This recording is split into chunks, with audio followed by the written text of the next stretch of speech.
The city is quiet, the lights are low. You've closed the door on the day's noise, and now we dive into the silence. Welcome to Midnight Narrative. This content is a narrative based on public records and is intended as a non graphic, peaceful bedtime story. Tonight, the case file is open on Aileen Wuornos. There are childhoods that break open like shells beneath the weight of the world, spilling out a person who never quite forms in the way they should. There are lives that begin in shadows so deep that sunlight becomes a rumor, a myth told by others but never truly felt. Aileen Carol Wuornos was born into such a shadow on February 29th, 1956, in Rochester, Michigan, a leap year child who would spend most of her life leaping between identities, between survival and destruction, between the need to be loved and the certainty that she never would be. Her birth was not celebrated, it was barely acknowledged. Her mother, Diane Wuornos, was only 15 years old, a child herself, pale and slight, with dark eyes that had already learned to look away from hardship.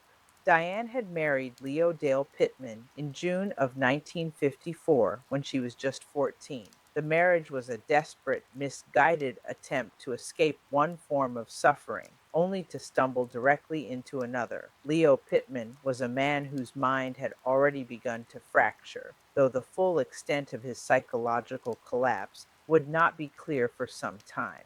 He was violent, erratic, and deeply unstable. Diagnosed years later as a schizophrenic, Leo's behavior, even in the early years of his marriage, was marked by sudden rages, paranoid delusions, and a cruelty that Diane could neither predict nor avoid. By the time Aileen was born, Leo Pittman was already gone. He had abandoned Diane months before the birth, vanishing into a fog of his own making, leaving behind a pregnant teenager and a son, Keith, who had been born in March of 1955. Diane was alone, 16 years old, with two infants and no means of supporting them. The world she inhabited was small and unforgiving. This was Michigan in the 1950s, a place where unwed teenage mothers were whispered about in grocery aisles, where poverty was treated as a personal failing rather than a social condition, and where children born into chaos were expected to simply survive it. Aileen never met her father. She would grow up not knowing his face, his voice, or the particular madness that lived inside him. What she would know eventually was his legacy. Leo Dale Pittman was arrested in 1969 for the kidnapping and rape of a 7-year-old girl. He was convicted and sent to prison, where the walls and bars could not contain the disintegration of his mind. On January 30th, 1970, Leo Pittman fashioned a noose from a bed sheet in his cell at Kansas State Penitentiary and hanged himself. He died without ever having laid eyes on his daughter. Aileen was 13 years old when her father killed himself, though by then she had long stopped asking about him. The absence of a father had shaped her as much as his presence might have. But before his death, before his conviction, before Aileen even understood what a father was supposed to be, Diane Wuornos made a decision that would define the rest of Aileen's life. She could not care for her children. Whether it was exhaustion, immaturity, poverty, or some deeper inability to mother, Diane knew she was failing. In 1960, when Aileen was 4 years old, Diane surrendered her children to her parents, Lori and Britta Wuornos, who lived in Troy, Michigan, a small suburban enclave north of Detroit. It was not a formal adoption, not at first. It was simply an arrangement, a quiet handing over of responsibility. Diane walked away from her children and did not look back. She remarried, moved on, and built a new life that did not include Aileen or Keith. For Aileen, this abandonment was the first betrayal, though she was too young to name it as such. She simply knew that her mother was gone, that she had been left behind, that she was unwanted. Lori and Britta Wuornos became, in legal and practical terms, Aileen's parents. They were older, hardened by their own struggles, and wholly unprepared to raise two young children. Laurie Wuornos was a man carved from the old model of Midwestern masculinity: stern, inflexible, and quick to anger. He was a World War II veteran who had returned from the war with the unspoken traumas of his generation, the kind that curdled into rage rather than grief. He drank heavily, and when he drank, he became someone else entirely. His temper was legendary within the household. He ruled with his fists and his voice, and both were used liberally. Britta Warnos, Aileen's grandmother, was a quieter presence, but no less burdened. She was Finnish by descent, a woman who had carried the stoic silence of her ancestors into a life that offered little reprieve. Britta was sick for much of Aileen's childhood, suffering from liver disease that would eventually kill her. She was not warm. She did not offer comfort or affection in the ways children need. Whether this was a symptom of her illness, her culture, or her own unhealed wounds is difficult to say. What is certain is that the Warnos household was not a place of safety or love. It was a place of survival. Aileen and Keith were told that Laurie and Britta were their parents. The truth of their parentage was kept from them, a secret maintained with the kind of rigid silence that families of that era excelled at. Aileen believed for the first years of her life that Diane was her sister, not her mother. She did not understand why this sister never visited, why she seemed like a stranger. The lie was not revealed to her until she was 12 years old, and when it finally came out, it shattered what little foundation she had left. The people she had called mother and father were not her parents at all. Her real mother had abandoned her. Her real father was a rapist and a suicide. The architecture of her identity collapsed in an instant. But long before that revelation, Aileen's life in the Warnos home was marked by violence and neglect. Laurie Warnos was not a man who believed in sparing the rod. He beat Aileen and Keith regularly, often for infractions so minor they barely registered as misbehavior: a spilled glass, a forgotten chore, a look he interpreted as defiant. The beatings were not mere spankings. They were brutal, sustained assaults that left bruises and welts. Aileen learned early that her body was not her own, that pain was something to be endured, and that the people who were supposed to protect her were often the ones inflicting harm. Laurie's cruelty extended beyond physical violence. He was verbally abusive, calling Aileen worthless, stupid, a burden. He told her she was nothing, that she would never be anything. These words burrowed deep into her psyche, settling into the bedrock of her self conception. She began to believe them. She began to see herself as her grandfather saw her: disposable, broken, unlovable. Britta, for her part, did little to intervene. Whether she was too ill, too afraid, or too resigned to her own suffering, she allowed Laurie's abuse to continue unchecked. She did not protect Aileen. She did not offer solace. She existed in the house like a ghost, present but absent, seen but not felt. The house itself was a modest single-story structure on Cadmus Street in Troy, painted a faded yellow that had long since lost any cheer it might have once possessed. The neighborhood was working class, filled with families who worked factory jobs in Detroit, who mowed their lawns on Saturdays and went to church on Sundays.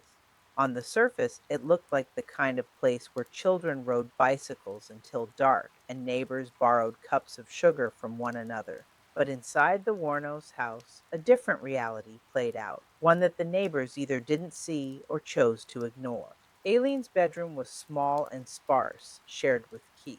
There were two twin beds with thin mattresses, a dresser with drawers that stuck, and a window that looked out onto the backyard where nothing much grew. The walls were bare. There were no posters, no decorations, no evidence that children lived there. Laurie did not believe in frivolity. Toys were few and often broken. Clothes were handed down or purchased from thrift stores, never quite the right size, never quite clean enough. Aileen attended Troy public schools, starting with elementary school at Lowell Elementary. She was not a good student. She struggled with reading and math, not because she lacked intelligence, but because her mind was too occupied with survival to focus on fractions and spelling words. How could she concentrate on the alphabet when she was wondering whether her grandfather would be drunk when she got home? How could she care about history lessons when her own history was being written in bruises? Her teachers noticed her struggles but attributed them to laziness or defiance. She was labeled a troublemaker early on. She talked back, she refused to sit still, she fought with other children on the playground. When teachers called home to report her behavior, Lori's response was swift and violent. He would beat her for embarrassing him, for making him look like a bad parent. The irony of this was lost on him. Aileen had few friends. The other children sensed something off about her, something wild and unpredictable. She was too rough, too angry, too quick to lash out. She would play with the boys more than the girls, engaging in rowdy physical games that often ended in scrapes and bruises. The girls her age were beginning to care about dolls and jump rope and whispering secrets. Aileen had no interest in any of that. She wanted to run, to fight, to prove she was stronger than anyone thought. There was one girl, a neighbor named Cheryl, who befriended Aileen for a brief period in third grade. Cheryl lived 3 houses down and had a mother who baked cookies and a father who worked at the GM plant. Aileen would sometimes go to Cheryl's house after school, marveling at the warmth and ordinariness of it all. Cheryl's mother would offer her snacks: peanut butter sandwiches, apple slices, milk in a clean glass, and Aileen would eat slowly, savoring not just the food, but the kindness. But the friendship did not last. Cheryl's mother eventually told Cheryl she couldn't play with Aileen anymore. The reasons were not stated explicitly, but Aileen understood. She was not the kind of child that nice families wanted their daughters to associate with. By the time Aileen was in 5th grade, she had developed a reputation. She was the weird girl, the dirty girl, the girl who smelled like cigarette smoke and wore the same clothes 3 days in a row. She was the girl who got into fistfights with boys and won. She was the girl who said fuck in the hallway and didn't care who heard. Teachers gave up on her. Classmates avoided her. She became invisible except when she was causing a problem. The invisibility was both a curse and a relief. It meant no one paid attention, no one asked questions, no one noticed when she came to school with a black eye or a split lip. If they did notice, they looked away. It was easier that way. At home, the violence continued. Laurie's drinking grew worse as the years passed. He would come home from his job at the local factory, crack open a beer, and then another, until his words slurred and his movements became clumsy and dangerous. Aileen learned to read his moods, to predict when an explosion was coming. She learned to make herself small, to stay out of his line of sight, but no amount of caution could prevent every beating. Keith, her brother, suffered the same abuse. He and Aileen formed a bond born of shared trauma, a silent understanding that they were in this together, that they only had each other. Keith was quieter than Aileen, more withdrawn. He turned his pain inward while Aileen turned hers outward. They did not talk much about what was happening to them. There was an unspoken agreement that naming it would make it more real, more unbearable. They would sometimes escape to the woods behind the neighborhood, a small patch of trees that separated their street from the next subdivision. They would build forts out of fallen branches, pretend they were explorers or soldiers or anyone other than who they were. These moments were the closest either of them came to happiness. In the woods, they were free. In the woods, no one could hurt them, but they always had to go home. Aileen's hypersexuality began early, though the exact age is difficult to pinpoint. By the time she was 11, she was engaging in sexual behavior with boys in the neighborhood. It started as exploration, the kind of curiosity that many children have, but it quickly became something else. Aileen discovered that boys wanted her, or at least wanted her body, and in that wanting, She found a twisted form of power and validation. If she couldn't be loved, she could at least be desired. The boys she had sex with were usually older, 13 or 14 or 15. They would meet her in the woods, in abandoned buildings, in the basements of homes where parents were at work. They would give her cigarettes, loose change, sometimes just attention. Aileen would trade her body for these small tokens, not fully understanding what she was doing, not recognizing it as abuse. To her, it was simply a transaction, a way to get something she needed. The rumors spread quickly. By middle school, Aileen was known as a slut, a whore. Easy. The boys who had sex with her bragged about it to their friends, exaggerating the details, turning her into a punchline. The girls avoided her even more than before, whispering behind her back, calling her disgusting. Aileen responded with rage. She would confront the girls who mocked her, get into screaming matches in the hallways, sometimes escalating to physical fights. She was suspended multiple times. Laurie, when he found out about Aileen's sexual activity, did not respond with concern or compassion. He responded with fury. He called her a whore, just like the kids at school did. He told her she was dirty, shameful, a disgrace to the family, and then he beat her. He beat her for being a victim of her own abuse and neglect. The beatings grew more severe. There were nights when Aileen could barely move, when the pain was so intense she couldn't sleep. There were persistent rumors and later allegations that Laurie himself sexually abused Aileen. She made conflicting statements about this throughout her life. In some interviews, she hinted that her grandfather had molested her. In others, she denied it outright. The truth is difficult to ascertain. What is certain is that sexual abuse was happening. Whether at Laurie's hands or the hands of others, he allowed access to her.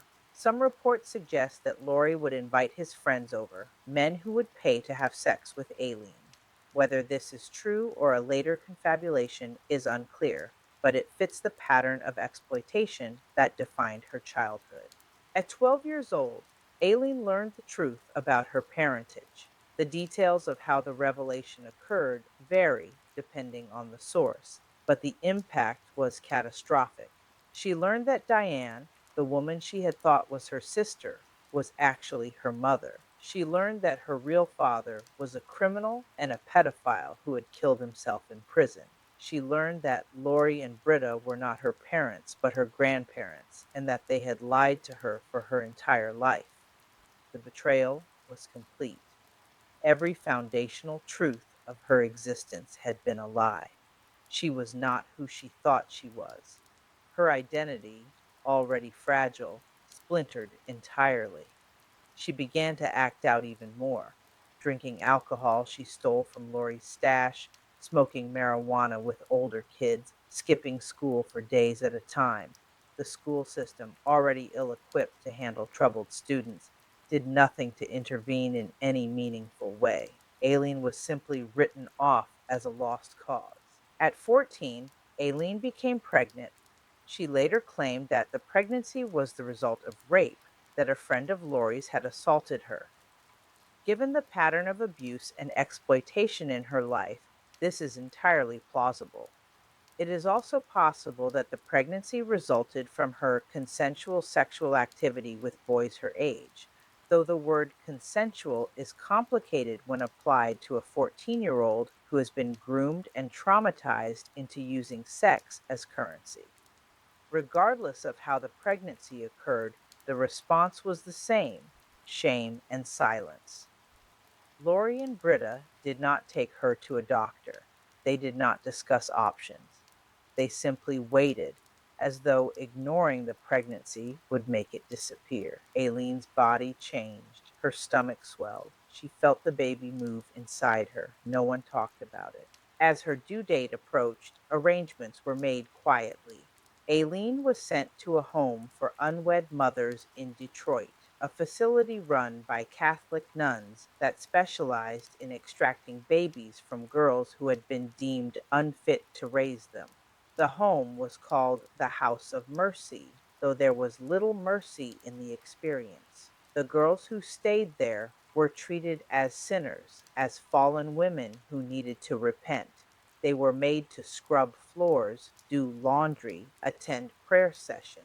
They were lectured on morality and purity and the importance of giving their babies to good Christian families. Aileen gave birth on March 23rd, 1971. She was 15 years old. The labor was long and painful, and she was alone for most of it. The nuns were not kind. They did not hold her hand or offer words of encouragement. They simply told her to push, to breathe, to stop screaming. When the baby finally came, a boy, he was immediately taken from her. She did not hold him. She did not see his face. She was told that it was better this way, that holding him would only make it harder. The baby was placed for adoption within days. Aileen was given no information about where he went or who adopted him. She was simply told that he would have a good life, a life far better than anything she could provide. She was told to forget about him and move forward, as though a person could simply forget carrying a child for 9 months, forget the sensation of a life growing inside them, forget the biological imperative to protect and nurture. Aileen returned to the Wuornos home less than 2 months after giving birth. Her body had not fully healed. Her breasts still leaked milk. Her mind was shattered. But life in the Wuornos household continued as it always had. Lori was still drinking. Britta was still dying. Keith was still suffering. Nothing had changed except that Aileen now carried one more trauma, one more loss, one more reason to believe that she was worthless. And then, on July 7th, 1971, Britta Wuornos died. The official cause was liver failure, the culmination of years of illness. Britta had been sick for as long as Aileen could remember, fading slowly like a photograph left in the sun. Her death was not unexpected, but it was still a rupture. Britta had not been a loving grandmother, had not been nurturing or protective, but she had been a presence, a buffer of sorts between Aileen and Laurie's worst rages. With Britta gone, that buffer disappeared. The funeral was small and somber. Aileen attended, wearing a dress that didn't fit, standing beside Keith and Laurie and a handful of relatives who had always looked at her with suspicion and pity. She did not cry. She felt numb, hollowed out. Britta's death was simply another ending in a life that seemed composed entirely of endings. After Britta's death, Laurie became even more volatile. He drank harder, raged louder. The house felt dangerous in a way it hadn't before. There was no one to absorb his anger, no one to diffuse the tension. Aileen and Keith were the sole targets now, and Laurie's fury was relentless. Within weeks, Aileen was gone. Whether she ran away or was thrown out depends on who tells the story. Aileen herself gave different accounts over the years. In some versions, Laurie kicked her out, telling her he was done with her, that she was no longer welcome in his home. In other versions, she left voluntarily, unable to endure another day under his roof. The truth likely contains elements of both. What is certain is that by late summer of 1971, Aileen Wuornos, at 15 years old, was homeless. She had no money, no possessions beyond the clothes she wore, no plan. She slept in abandoned cars that dotted the outskirts of Troy and Detroit, rusted out vehicles that had been left to decay in empty lots. She would curl up in the back seat, using her jacket as a blanket, trying to ignore the smell of mildew and motor oil. The cars offered minimal shelter, but no safety. She was always aware that someone could find her, could hurt her. She slept lightly, waking at every sound. When the weather was mild, she slept outside. There were patches of woods near her old neighborhood, places she and Keith had played as children. She would find a secluded spot, lay down on the ground, and stare up at the sky. The stars were brighter away from the streetlights. She would sometimes try to count them, try to lose herself in the vastness of the universe, try to feel small in a way that was comforting rather than crushing. But mostly she just felt alone. Food was a constant challenge. She stole from grocery stores and gas stations, shoving items into her pockets when no one was looking. She learned which stores had lax security, which cashiers didn't pay attention. She ate whatever she could get: bread, cans of soup she ate cold, candy bars, bags of chips. It was never enough. She was always hungry. She panhandled, standing outside convenience stores with her hand out, asking strangers for spare change. Most people ignored her. Some told her to get a job. A few gave her quarters or dollars, enough for a meal or a pack of cigarettes. She learned to lie, to tell people she needed money for a bus ticket home, for food for her baby, for medicine. The lies came easily. They were a form of survival. And then there was prostitution. It started almost immediately. Aileen had been trading sex for small favors since she was 11, so the transition to trading sex for money was not a large leap. It was simply a formalization of what she had already been doing. She would walk along Woodward Avenue in Detroit, one of the main corridors for street prostitution, waiting for cars to slow down. Men would pull over, roll down their windows, ask how much. She would negotiate quickly: $20 for oral sex, 30 for intercourse, and then get in the car. The men who picked her up did not ask her age. They either didn't care or didn't want to know. Aileen looked older than 15. Life had hardened her, aged her. But even if she looked young, it didn't matter. The men wanted what they wanted, and they paid for it. The transactions were fast and mechanical. She would perform the act in the car, in an alley, occasionally in a cheap motel room if the man was willing to pay extra. She learned to disassociate, to let her mind drift somewhere else while her body did what it needed to do. She would think about Keith, about whether he was okay. She would think about the baby she had given birth to, wondering if he was safe, if his new parents loved him. She would think about nothing at all, just static and emptiness. The men were sometimes kind, sometimes cruel, often indifferent. Some of them talked to her, asked her about her life, treated her almost like a person. Others were violent. They would hit her, choke her, force her to do things she hadn't agreed to. They would refuse to pay after the act was done, threatening her if she protested. She learned quickly that fighting back could be dangerous. She learned to read the warning signs, to trust her instincts about which men were safe and which were not. Her instincts were not always right.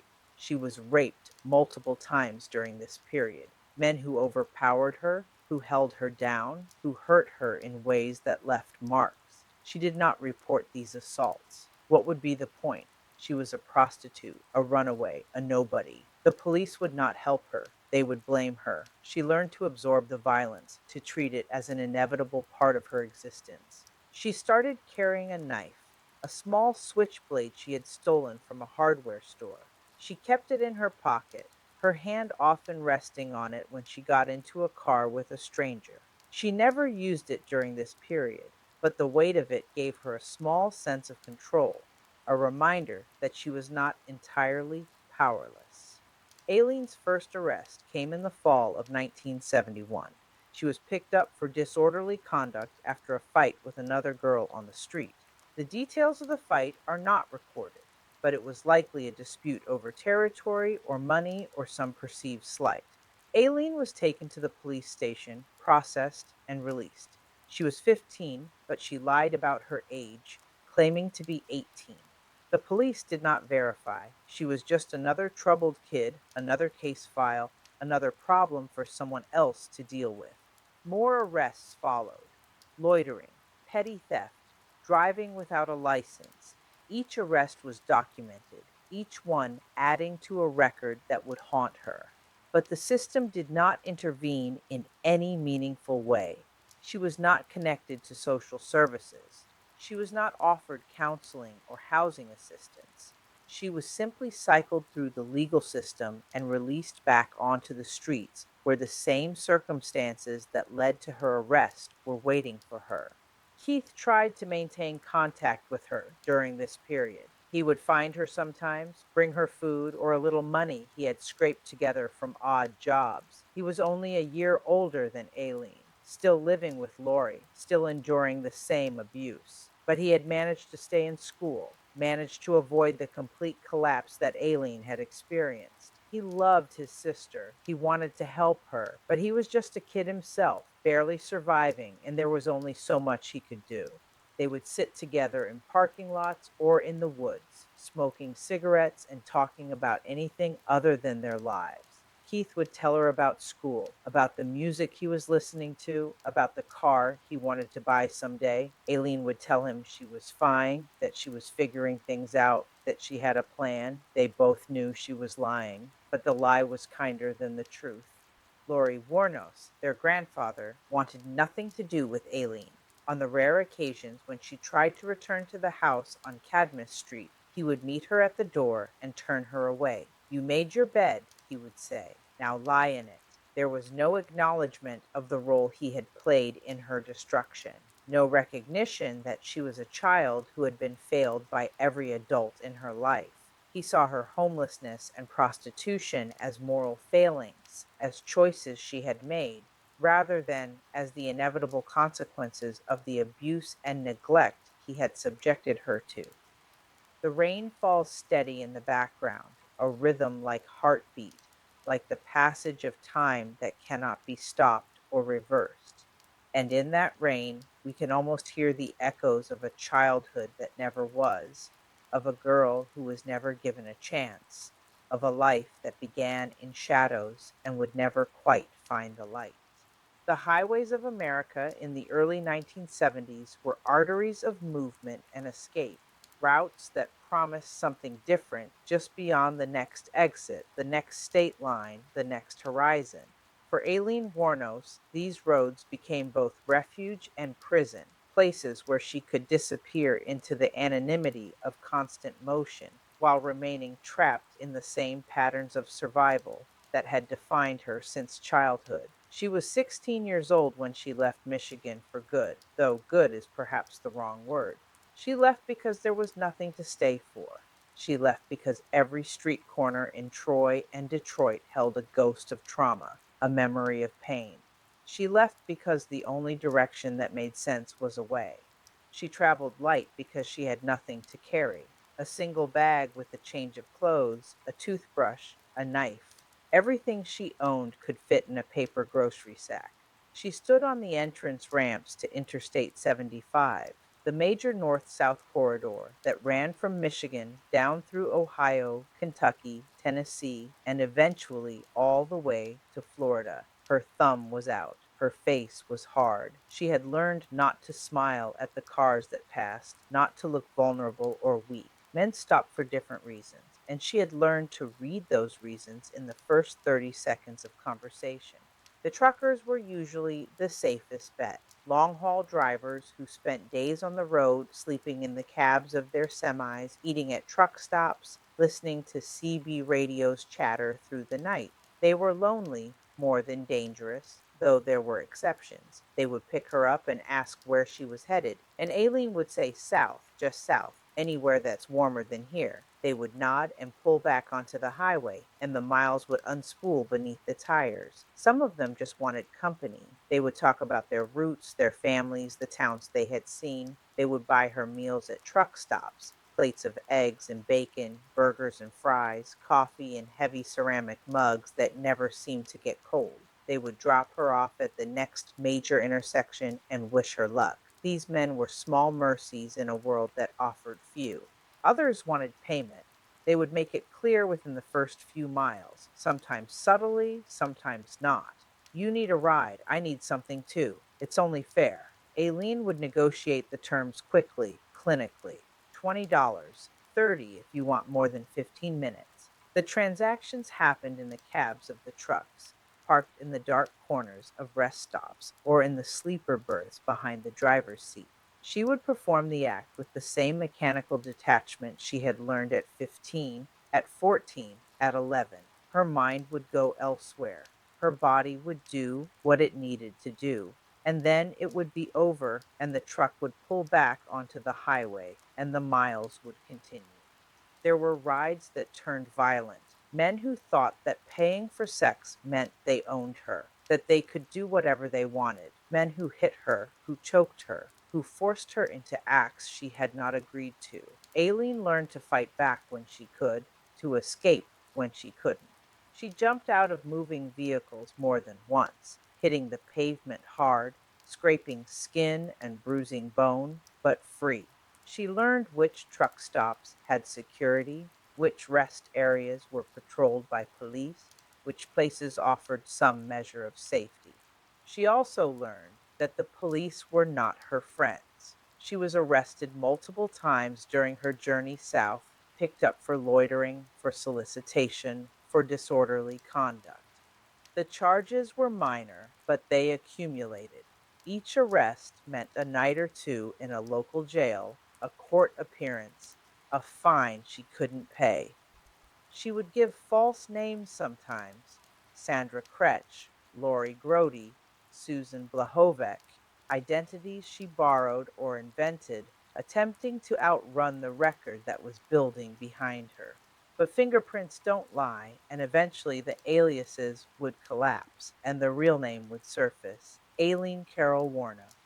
The jails were all the same: concrete cells with metal toilets and thin mattresses, fluorescent lights that never turned off, women who were angry, sick, broken in 1,000 different ways. Aileen did not make friends in jail. She kept to herself, did her time, and got out as quickly as possible. The outside world, for all its dangers, was preferable to the confined hopelessness of a cell. By late 1972, Aileen had made her way to Florida. It was not a deliberate destination so much as an endpoint, the place where the highway ran out, where the land met the ocean, and there was nowhere left to run. Florida in the 70s was a strange amalgamation of paradise and desperation. There were the beaches and the palm trees and the tourists with their cameras and sunburns. And then there were the margins, the places where people like Aileen existed, the truck stops and dive bars and cheap motels that lined the highways, the places where America's underclass gathered to survive. She gravitated toward the interstate corridors, particularly Interstate 75 and Interstate 4, which cut through the center of the state. These highways were lined with truck stops and rest areas, places where she could find work, find rides, find the men who paid for sex. She worked the same way she had in Michigan and Ohio and Kentucky, standing on the side of the road or in the parking lots of truck stops, waiting for someone to approach, negotiating quickly, completing the transaction, and moving on. Florida's climate was a relief after the brutal winters of Michigan. She no longer had to worry about freezing to death. She could sleep outside without fear of frostbite. But the heat brought its own challenges. The humidity was oppressive, a wet blanket that clung to skin and made every breath feel labored. The mosquitoes were relentless, and the summer storms rolled in with sudden violence, drenching everything in minutes. She moved between cities: Daytona Beach, Orlando, Tampa. She never stayed in one place long enough to establish roots. She was always moving, always transient, always just passing through. She lived in cheap motels when she had money, paying by the week or even by the night. The rooms were small and dirty, with stained carpets and bedspreads that smelled like cigarettes and mildew. When she didn't have money, she slept in abandoned buildings, in her car when she had one, or simply outside. Throughout this period, Aileen maintained sporadic contact with Keith. He was the only person in the world she still cared about, the only connection to her past that didn't feel entirely poisonous. Keith had managed to stay in Troy, living with Lori until he turned 18 and could leave. He worked odd jobs, saved money, tried to build some semblance of a life. He sent Aileen letters sometimes, care of general delivery at post offices in whatever town she was in. The letters were brief and awkward, filled with the kind of small talk that brothers and sisters exchange when they don't know how to talk about the things that matter. "Hey Lee," he wrote in one letter from early 1973. "Hope you're doing okay down there. It's cold as hell up here. Gramps is still drinking, still being a bastard, but I'm moving out next month. Got a place lined up with a buddy from work. You should come visit sometime. I miss you." Aileen kept the letters, folding them carefully and tucking them into her bag. She did not visit. The thought of returning to Michigan, even to see Keith, filled her with a dread she could not articulate. Michigan was the place where everything had gone wrong. It was the place where she had been broken. She could not go back. But she wrote to him occasionally, scrawling messages on paper she stole from motel rooms or gas stations. Her handwriting was messy, her spelling atrocious, but the sentiment was genuine. Keith, she wrote in one letter, I'm okay. Florida is warm. I'm working. Don't worry about me. How are you? Are you staying out of trouble? Miss you too. She did not tell him what working meant. She did not tell him about the men, the violence, the constant fear. She did not tell him that she was barely surviving, that there were days when she thought about dying, about just walking into the ocean and letting the water take her. She told him she was okay because that was what you told the people you loved, even when it was a lie. In 1974, Aileen was arrested in Colorado for disorderly conduct and driving under the influence. The details of how she ended up in Colorado are unclear, but it fits the pattern of her transient lifestyle. She was likely hitchhiking, likely working as a prostitute, likely drinking to numb the constant ache of her existence. The arrest was routine, the punishment minor. She paid a fine, did a few days in jail, and was released. She made her way back to Florida. The same year, she was arrested again, this time in Florida for disorderly conduct, resisting arrest, and obstruction. The pattern was forming a cycle of minor offenses and brief incarcerations. Each arrest added to her record, marking her as a repeat offender, a troublemaker, someone the system had given up on. No one asked why a young woman was living this way. No one connected her criminal behavior to the trauma that had shaped her. She was simply processed, punished, and released back into the same circumstances that had led to her arrest. Aileen's drinking during this period was heavy and consistent. Alcohol was a way to cope, to dull the edges of her reality. She drank cheap beer, whiskey when she could afford it, whatever was available. She drank until the world softened, until the anger quieted, until she could sleep. She drank in bars, in motel rooms, in the cabs of trucks. She drank alone and with strangers. Drinking was not a choice so much as a necessity, a form of self medication for a pain that had no other cure. Her anger was a constant companion. It lived in her like a second heartbeat, always present, always ready to erupt. She got into fights regularly, mostly with men who tried to cheat her or hurt her, but sometimes with women, sometimes with anyone who looked at her wrong. She was small in stature, barely 5 feet 4, but she fought with a ferocity that often overcame the size disadvantage. She had learned to fight dirty, to go for the eyes and the throat and the groin, to use whatever weapon was available. She carried a knife and later a gun, not because she planned to kill anyone, but because the world had taught her that being unarmed was being vulnerable. In May of 1974, Aileen was arrested in Jefferson County, Colorado, for driving under the influence, disorderly conduct, and firing a weapon from a vehicle. She had been drinking, had gotten into an argument with someone, had pulled a .22 caliber pistol and fired it out the window of a car. No one was hurt, but the charges were serious. She was convicted and fined. The incident is notable because it marks the first time Aileen was arrested for a weapons offense, a precursor to the violence that would define her later life. But in 1974, Aileen Wuornos was not yet a killer. She was simply a young woman trying to survive, using the tools she had, her body, her anger, her willingness to do whatever it took to make it through another day. In early 1976, Aileen received word that Keith was sick. The details came in a letter from a cousin, someone she barely knew, but who thought she should know that her brother had cancer, throat cancer. The diagnosis was recent, but the prognosis was not good. The cancer was aggressive. Keith was undergoing treatment, but the doctors were not optimistic. The news shattered Aileen in a way that few things had. Keith was her last connection to anything resembling family, the only person who had ever loved her without condition or expectation. The thought of losing him was unbearable. She wanted to go to him, to see him, but she had no money for a bus ticket, no car, no means of getting to Michigan. She was stuck in Florida, helpless and desperate. She tried to raise money. She worked more, took on more clients, saved every dollar she could, but it was never enough and time was running out. She called the hospital in Michigan where Keith was being treated, managed to get through to his room. His voice on the other end of the line was weak, raspy, barely recognizable. "Lee?" he said. "Yeah, it's me," Aileen said. She was calling from a payphone outside a gas station in Daytona Beach. The sun was setting, casting long shadows across the parking lot. "How are you doing?" "I've been better," Keith said, and he tried to laugh, but it came out as a cough. "Doctors say I'm a fighter, though." "You are," Aileen said. "You're going to beat this." There was a long pause, filled with the static of the long distance line.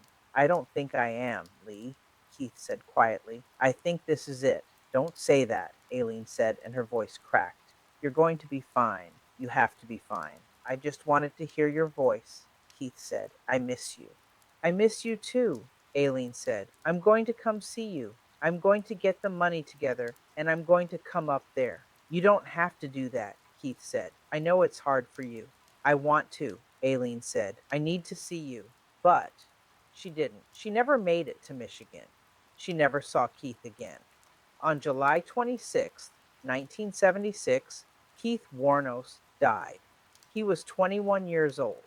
The cancer had ravaged his throat and lungs, and in the end, there was nothing the doctors could do. He died in a hospital bed, surrounded by machines and strangers, far from his sister who loved him.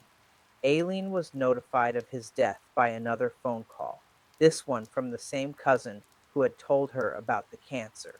She took the call at the same gas station payphone.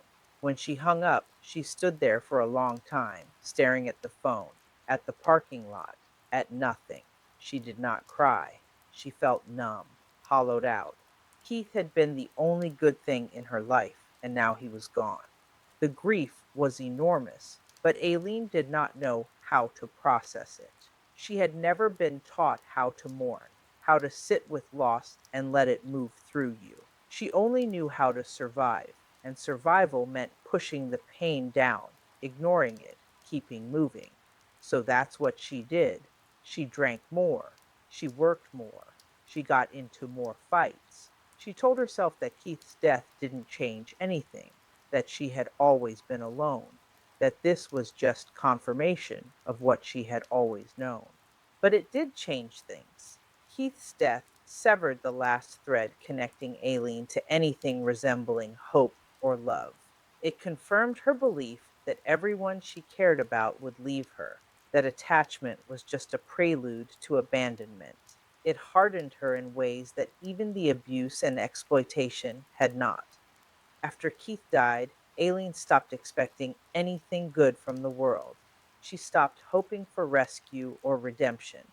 She accepted that her life would be short, brutal, and lonely, and she hardened herself to that reality. What Aileen did not know at the time was that Keith had left her money in his will. It was a modest amount, just over $10,000, the result of a life insurance policy he had taken out through his job. Keith had named Aileen as the sole beneficiary, a final gesture of love from a brother who knew his sister had nothing. The money was placed in trust to be distributed to Aileen upon verification of identity and completion of paperwork. But Aileen was difficult to locate. She had no permanent address, no phone, no stability. The lawyers handling Keith's estate made attempts to find her, but she was a ghost, moving from town to town, using different names, leaving no trail. It would take months before the money finally reached her. And when it did, it would set in motion a series of events that would briefly, improbably offer her a chance at a different life. In the meantime, Aileen continued as she had been. She worked the highways and truck stops of Florida. She drank. She got arrested. In July of 1976, just days before Keith's death, she was arrested in Antrim County, Michigan, for assault and disturbing the peace. She had returned to Michigan briefly, possibly attempting to see Keith. possibly just passing through. The arrest stemmed from a bar fight, details sparse in the official record. She was fined and released. By late 1976, Aileen had received the inheritance from Keith, $10,733.77 to be exact. It was more money than she had ever had in her life, more money than she had ever imagined having. For a brief, shining moment, it seemed like a lifeline, a chance to start over, to build something resembling a normal life. She was living in Daytona Beach at the time, staying in a rundown motel on the outskirts of town. When the check arrived, she stared at it for a long time, unable to quite believe it was real. She cashed it at a local bank, and the teller counted out the bills, stack after stack, and handed them to her. Aileen had never held that much money before. It felt like power. It felt like freedom. She did not spend the money wisely. She had no concept of budgeting, of saving, of planning for the future. She had spent her entire life in survival mode, living day to day, never thinking beyond the next meal or the next night's shelter. The money burned a hole in her pocket. She bought a car, a beat up sedan that ran but barely. She bought new clothes, the first new clothes she had owned in years. She rented a nicer motel room, one with a TV and clean sheets. She went to bars and bought rounds for strangers, basking in the unfamiliar sensation of being the one with resources, the one who could be generous. She also drank heavily, spending money on alcohol as though it would run out if she didn't consume it fast enough. The bars in Daytona Beach became her haunts, places where she could be someone other than who she was. She would walk in with cash in her pocket and a defiant look on her face, daring anyone to underestimate her. It was in one of these bars that she met Louis Gratz Fell. The last resort biker bar was not the kind of establishment that typically attracted yacht club presidents. But Louis Fell was not a typical man. He was 69 years old, wealthy, and retired, a man who had spent his life accumulating money and status, and who now, in his late years, seemed to be searching for something he could not name. He was lonely. His previous marriage had ended in divorce. His children, if he had any, were distant. He spent his days sailing and his evenings drinking, moving through a life that was comfortable but empty. Aileen was 20 years old, rough around the edges, loud and brash, and utterly unlike the women Fell usually associated with.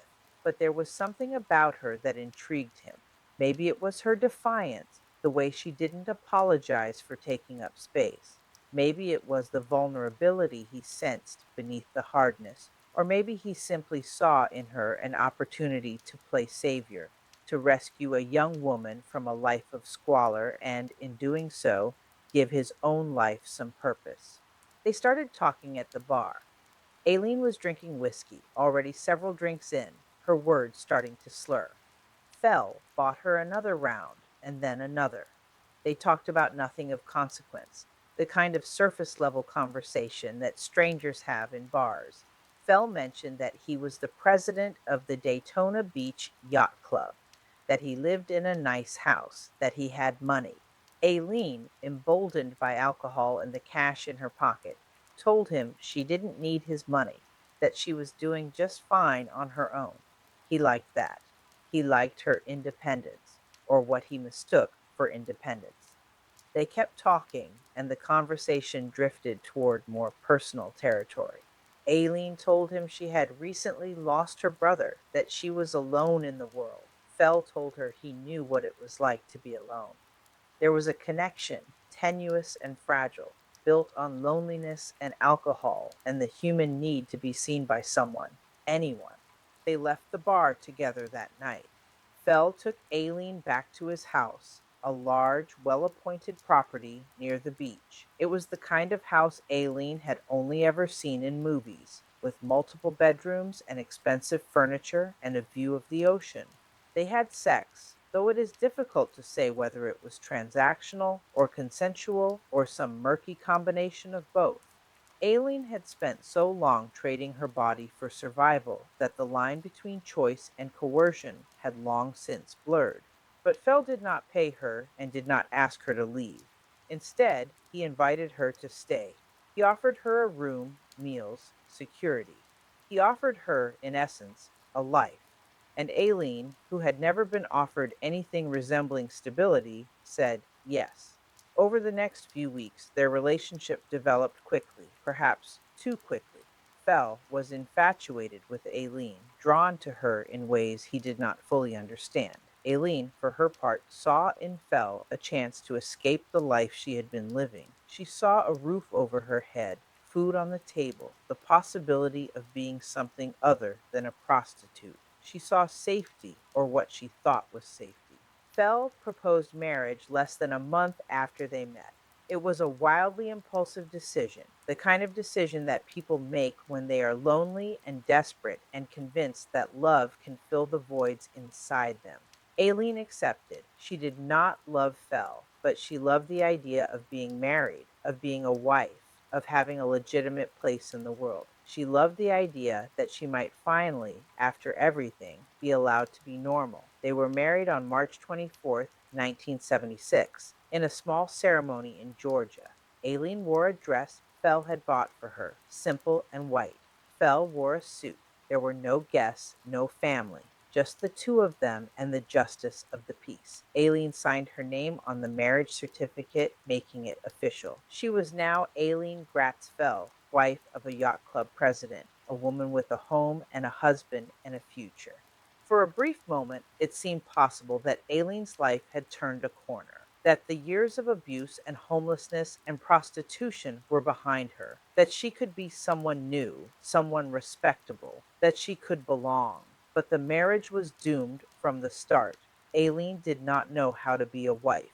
She had no model for what a healthy relationship looked like, no understanding of compromise or communication or shared domesticity. She had spent her entire life in survival mode, and she did not know how to turn that off. She was still drinking heavily, still angry, still carrying the weight of 1,000 unprocessed traumas. Fell, for his part, had not fully understood what he was getting into. He had imagined that marriage would domesticate Aileen, that she would settle into the role of a grateful wife who appreciated the life he was offering her. He had not anticipated her volatility, her rage, her refusal to be controlled. The fight started almost immediately. Aileen would drink and become belligerent, screaming at Fell, accusing him of trying to control her, of treating her like property. She would break things, throw things, storm out of the house, and disappear for hours or days. Fell, accustomed to a life of order and decorum, was appalled. He tried to reason with her, to calm her, but reasoning with someone in the grip of trauma and addiction is like trying to reason with a wildfire. Aileen also continued to spend money recklessly. The inheritance from Keith was dwindling rapidly, and she began dipping into Fell's finances as well. She would take cash from his wallet, write checks from his account, use his credit cards without permission. When Fell confronted her, she would explode, accusing him of being cheap, of not trusting her, of regretting their marriage. The violence escalated. Aileen hit Fell on more than one occasion, slapping him, pushing him, once striking him with a cane hard enough to leave a bruise. Fell, a man in his 70s, was not equipped to defend himself against a younger, angrier woman. He was frightened of her, but he was also embarrassed. How could he, a man of his standing, admit that his much younger wife was abusing him? Less than a month after the wedding, Aileen was arrested for assault. She had gotten into a fight at a bar, hitting a man over the head with a beer bottle. The details are murky, but it was likely an argument that escalated, fueled by alcohol and Aileen's hair trigger temper. She was taken to jail, and Fell had to bail her out. He was humiliated. His friends at the yacht club, the people he had introduced Aileen to as his wife, were whispering he had made a terrible mistake, and everyone could see it.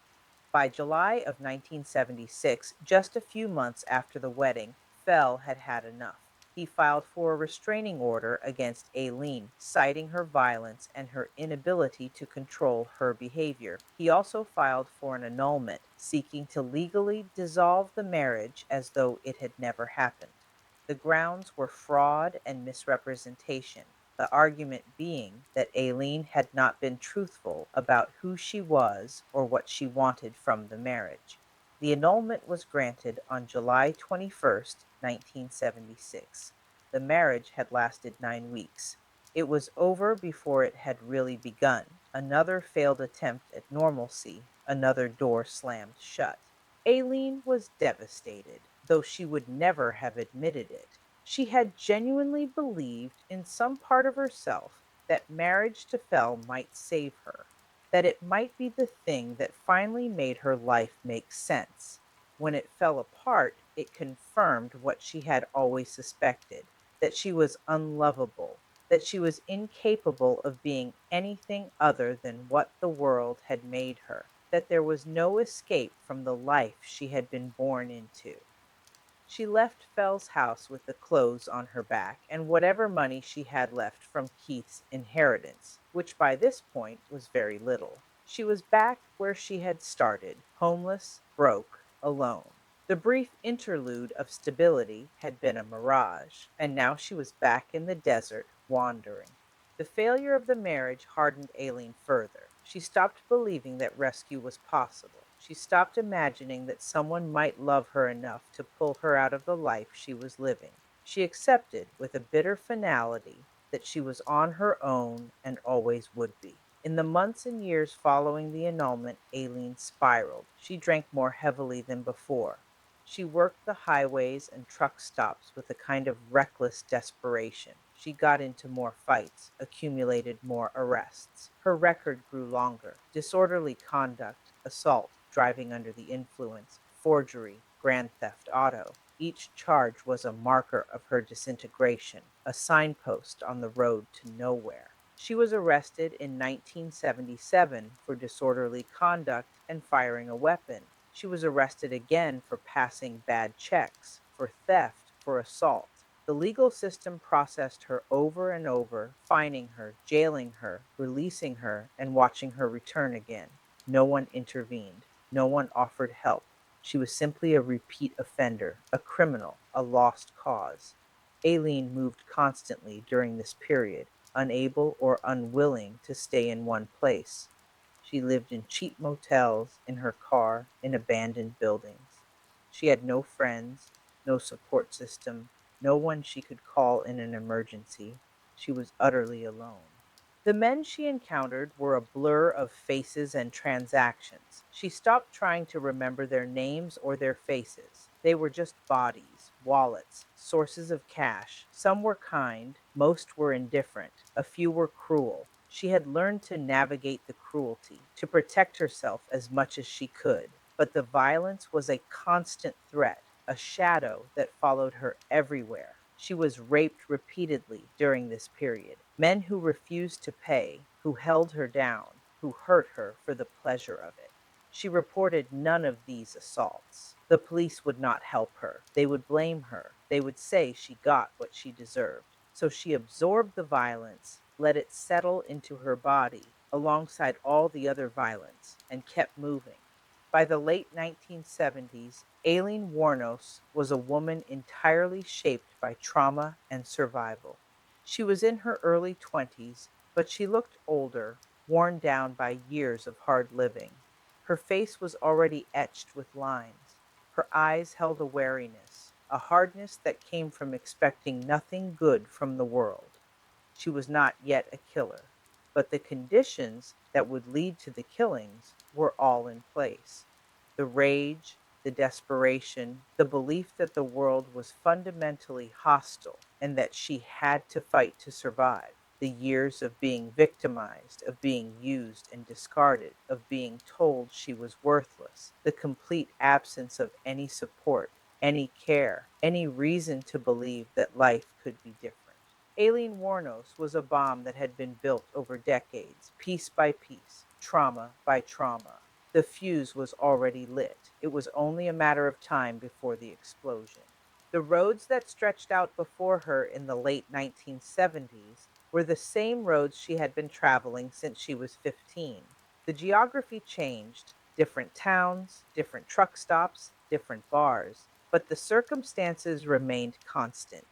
She was still selling her body, still drinking to numb the pain, still fighting to survive one more day. Keith was gone. Fell was gone. Lori and Britta were gone.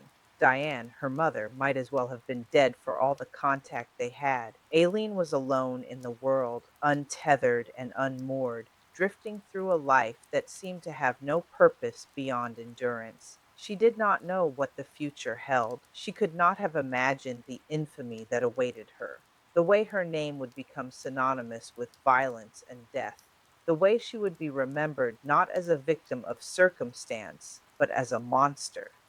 She could not have imagined the men she would kill, the trials, the cameras, the chair. In the late 1970s, Aileen Wuornos was simply trying to survive. She was somebody's daughter, though that somebody had long ago stopped caring. She was somebody's sister, though that somebody was dead.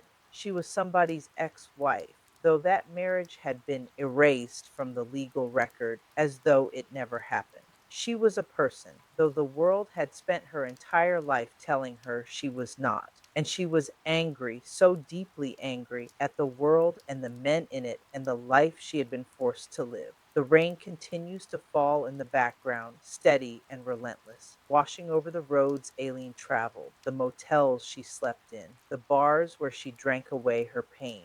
The rain falls on the past, on the choices made and the choices stolen, on the girl who was never given a chance and the woman she was forced to become. And somewhere in that rain, in the space between the drops, you can almost hear the echo of a question that no one ever asked Aileen Wuornos, a question that might have changed everything. What do you need? What would it take to save you? But no one asked. And Aileen kept moving, kept surviving, kept hardening herself against a world that had shown her nothing but cruelty. The road stretched out before her, leading toward a future she could not see, toward the drowning moon that would eventually pull her under. There's a particular kind of loneliness that exists on the American highway, a solitude that is both profound and public. You are surrounded by movement, cars rushing past, trucks hauling their loads across state lines, rest stops filled with travelers who will never see each other again, and yet you are utterly alone. The highway does not care who you are or where you have been. It offers no judgment and no comfort. It simply stretches forward mile after mile, an endless ribbon of asphalt leading nowhere and everywhere at once. For Aileen Wuornos, the highways of America became home in the years following her brief, disastrous marriage to Louis Fell. From 1976 to 1986, she lived as a transient, moving constantly between states, between cities, between the truck stops and dive bars and cheap motels that lined the interstate corridors of the South and Midwest. She had no permanent address, no stability, no anchor. She was a ghost, visible only in the moments when she needed something: money, a ride, a place to sleep, and then disappearing again into the flow of traffic and strangers. This decade of her life was marked by a slow, steady descent into deeper violence and deeper despair. The patterns that had been established in her adolescence, prostitution, alcohol abuse, petty crime, solidified into a way of being that seemed inescapable. She was arrested repeatedly, her criminal record growing longer with each passing year.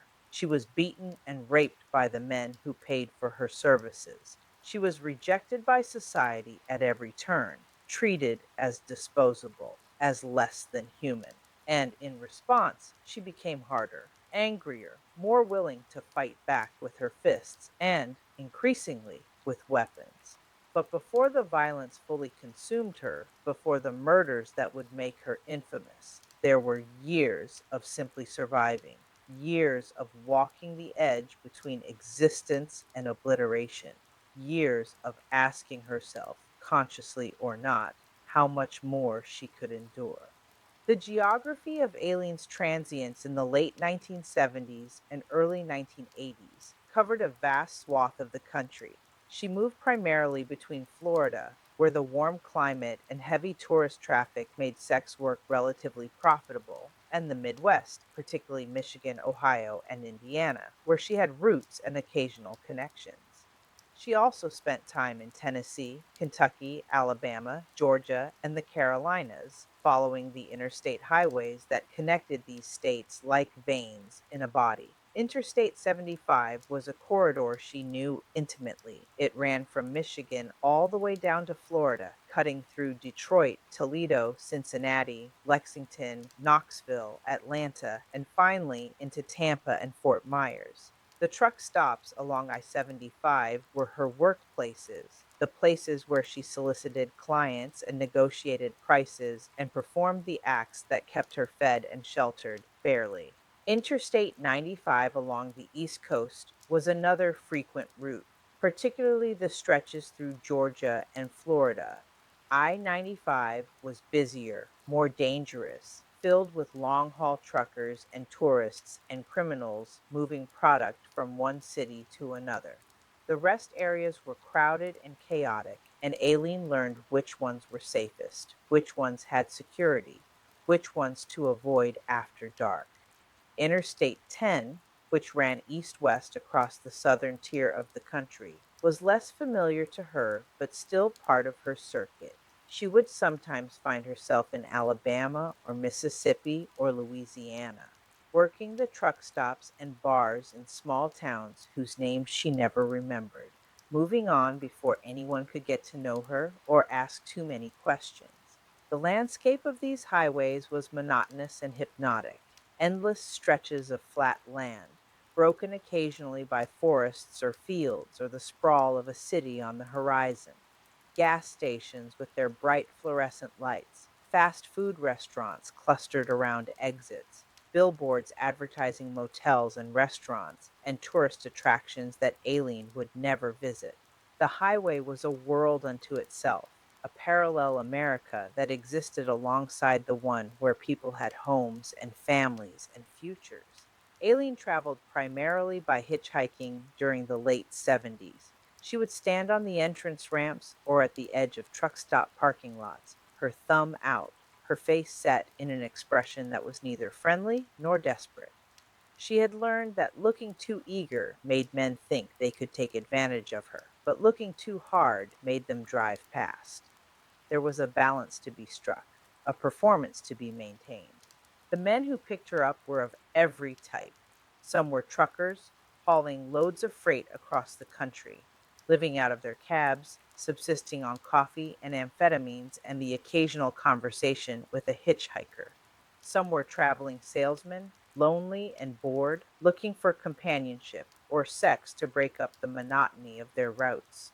Some were drifters themselves, men with no particular destination, just driving because it was better than staying still. And some were dangerous, men who picked up hitchhikers because they knew those hitchhikers were vulnerable, because they could do things to them that they couldn't do to women with families and addresses and people who would notice if they disappeared. Aileen had learned to read danger in the first few minutes of a ride, the way a man looked at her, the questions he asked, the tone of his voice. She had learned to keep her hand on her knife, later her gun, to position herself near the door, to be ready to jump out if necessary. But even the safe rides came with a price. The men who picked her up usually expected something in return. Sometimes it was just conversation, the companionship of another human being for a few hours. But more often it was sex. The negotiation would happen quickly, often within the first 10 minutes of the ride. So, where you headed? The man would ask. South, Aileen would say. Florida, probably, wherever's warm. Long way to go, the man would say. You got money for bus fare? Not really, Aileen would admit. Well, the man would say, I could give you some money if you wanted to, make it worth my while. And Aileen would name her price, and the man would either agree or try to negotiate her down, and they would find a place to pull over, a rest area, a side road, the back lot of a closed business, and the transaction would occur. Aileen would perform the act mechanically, her mind elsewhere, counting the minutes until it was over, and then the man would pay her, or sometimes he wouldn't, and the ride would continue, or she would get out and find another one. The rest areas along the highways became familiar landmarks in Aileen's life. Each one had its own character, its own rhythms. Some were well maintained, with clean bathrooms and vending machines and picnic tables where families ate sandwiches and stretched their legs. Others were neglected, with broken lights and graffiti covered walls and a pervasive sense of menace. Aileen spent countless hours in these rest areas, waiting for rides, sleeping on benches, washing up in the bathrooms, stealing food from vending machines when she could. The bathrooms were particularly important. They offered a place to clean up, to change clothes, to attempt some measure of hygiene in a life that offered few opportunities for it. Aileen would wash her face and hands in the sinks, sometimes washing her hair if the bathroom was empty. She would change her clothes, stuffing the dirty ones into her bag. She would look at herself in the mirror, at the face that was aging faster than it should, at the eyes that held too much anger and too much pain. The truck stops were larger, more commercial versions of rest areas. They had restaurants and showers and stores that sold everything from beef jerky to CB radios. The showers cost money, a few dollars for 15 minutes of hot water, but Aileen would pay when she could afford it, desperate to feel clean, to wash away the grime and sweat and evidence of the work she did. She would sit in the truck stop diners, nursing cups of coffee that she refilled as many times as the waitresses would allow, eating cheap meals when she had money, eggs and toast, burgers and fries, the kind of food that filled you up but offered no real nourishment. She would watch the truckers come and go, these men who lived their lives on the road just as she did, though their reasons and their circumstances were so different. Some of the truckers were kind to her. They would buy her breakfast, offer her rides without expecting anything in return, talk to her like she was a person rather than a commodity. One trucker, a man named Ray, who hauled produce from Florida to the Midwest, gave her rides multiple times over the course of several years. He was older, maybe in his 50s, with a weathered face and a gentle demeanor. He never propositioned her, never made her feel unsafe. He would just talk, telling her stories about his kids, his ex wife, the places he'd been. Aileen never told him about her life, not really, but she appreciated his kindness. It was a small thing, but in a life devoid of kindness, it mattered. Most truckers, though, were clients. They would approach her in the parking lots, ask her price, negotiate the terms. Some wanted full service, others just oral sex, a quick transaction in the sleeper berth of their cab. Aileen learned the rhythms of the truck stop sex trade, the unspoken rules and hierarchies.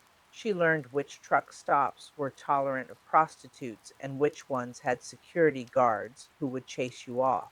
She learned which times of day were busiest, when the truckers were flush with cash and looking for company. She learned how to spot undercover cops, though she was arrested for solicitation more than once. The money was inconsistent. Some weeks she would make a few $100s, enough to rent a motel room for a week, to buy food and cigarettes and alcohol, to feel briefly like she had some measure of control over her life.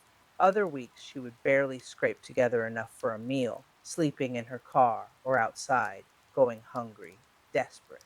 The destitution was cyclical and relentless. Whenever Aileen managed to accumulate a bit of money, something would happen to wipe it out. She would get arrested and have to pay bail or fines. Her car would break down and require repairs she couldn't afford. She would get drunk and spend everything in a single night, buying rounds for strangers, trying to fill the emptiness inside her with alcohol and the fleeting approval of people who didn't care about her. By the late 1970s, Aileen had begun to acquire a reputation in certain circles. Among the sex workers who worked the same truck stops and rest areas, she was known as someone to be wary of. She was volatile, quick to anger, prone to violence. She would get into fights with other prostitutes over territory or perceived slights, screaming matches that sometimes escalated to physical altercations. She did not make friends easily, and the few connections she formed were shallow and transactional. Among the men who frequented prostitutes, her reputation was similarly mixed. Some avoided her, having heard stories or experienced firsthand her unpredictability. Others sought her out precisely because of her reputation, men who wanted someone rough, someone who would fight back, someone they could dominate. These encounters were often violent, ending with Aileen bruised and bloodied, though she gave as good as she got when she could. Her mistrust of men deepened with every passing year.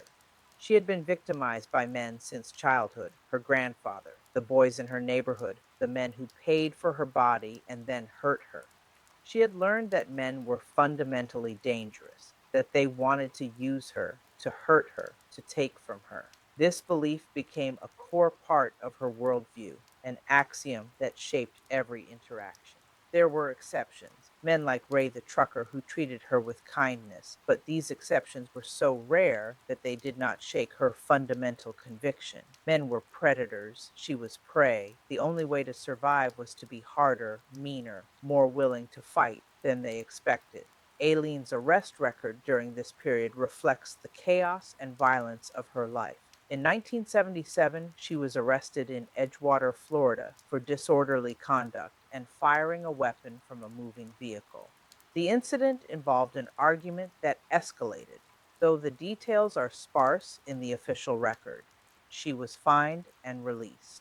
In 1978, she was arrested in Volusia County, Florida, for disorderly conduct, drunk driving, and resisting arrest. She had been pulled over for erratic driving, and when the officer approached, she became belligerent, refusing to comply with his instructions, eventually trying to flee. She was subdued, taken to jail, and held until she sobered up. The charges resulted in fines and probation, which she violated almost immediately by leaving the state. In 1981, Aileen was arrested in Edgewater, Florida, for armed robbery. She had attempted to rob a convenience store, walking in with a gun and demanding money from the cashier. The robbery was poorly planned and executed, and she was apprehended within hours. This was a more serious charge than the disorderly conduct and drunk driving offenses that had populated her record until this point. Armed robbery carried significant prison time, and Aileen was facing the possibility of years behind bars. She was represented by a public defender, an overworked attorney who barely knew her name. The trial was brief. Aileen pleaded no contest, a legal maneuver that allowed her to accept the punishment without admitting guilt. She was sentenced to 3 years in prison, but was released after serving less than 2 years due to overcrowding and good behavior, or at least the absence of bad behavior, serious enough to extend her sentence. Prison was not a new experience for Aileen. She had been in and out of jails since her teenage years, but this was her first significant stretch of incarceration. She was sent to the Lowell Correctional Institution, a women's prison in Ocala, Florida. Lowell was overcrowded, underfunded, and violent, a place where women who had been failed by every system were warehoused and forgotten. Aileen did not thrive in prison, but she survived it. She kept to herself, avoided the gangs and cliques that formed along racial and geographic lines, and stayed out of trouble as much as possible. She worked in the prison laundry, a mind numbing job that involved washing and folding thousands of pounds of clothing and linens every day. The work was hot, exhausting, and monotonous, but it gave her something to do, a way to pass the time. She used the prison library, though her reading skills were limited. She would check out books with pictures, National Geographic magazines, art books, anything with images that could transport her, however briefly, out of the concrete and barbed wire of Lowell. She was not introspective during this time, not given to examining her life or her choices. She simply endured, counting down the days until her release. She was released in June of 1983, having served 18 months. She walked out of Lowell with $40 in her pocket, the clothes she had been wearing when she was arrested, and nowhere to go. She hitchhiked back to Daytona Beach, back to the highways and truck stops, back to the only life she knew. The mid 1980s were marked by continued transience and continued violence. Aileen moved constantly, never staying in one place for more than a few weeks. She worked the same truck stops, solicited the same kind of clients, drank in the same kinds of bars. The cycle was unbroken. In 1984, she was arrested in Volusia County for passing forged checks. She had stolen a checkbook from a client and attempted to cash several checks at different stores. The forgery was clumsy, and she was caught almost immediately. She was convicted and sentenced to probation, which she violated by leaving the state again.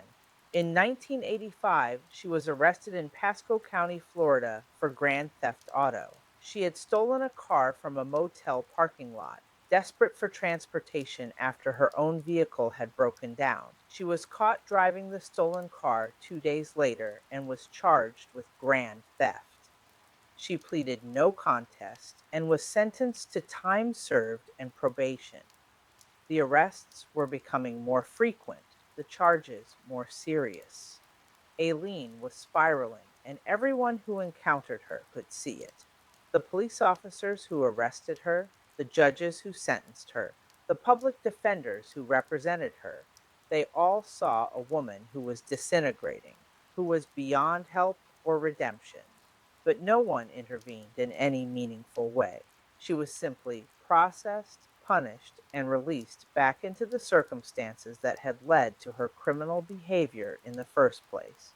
Aileen's violence during this period was not yet lethal, but it was escalating. She got into physical altercations regularly, mostly with men who tried to cheat her or hurt her. She would fight back with her fists, with beer bottles, with whatever was at hand. She was small, but she fought with a ferocity born of desperation and rage. She won some of these fights and lost others, accumulating scars and broken bones and a reputation as someone not to be trifled with. She also began carrying a gun more consistently. She had owned firearms sporadically since her late teens, usually cheap handguns purchased illegally or stolen. But in the mid 80s, she made a point of being armed whenever she worked. The gun was both a deterrent and a last resort, a way to protect herself when her fists were not enough. She never used the gun during this period, not in a way that resulted in injury or death, but she pulled it on men more than once. Men who tried to rape her or rob her or hurt her in ways she could not tolerate.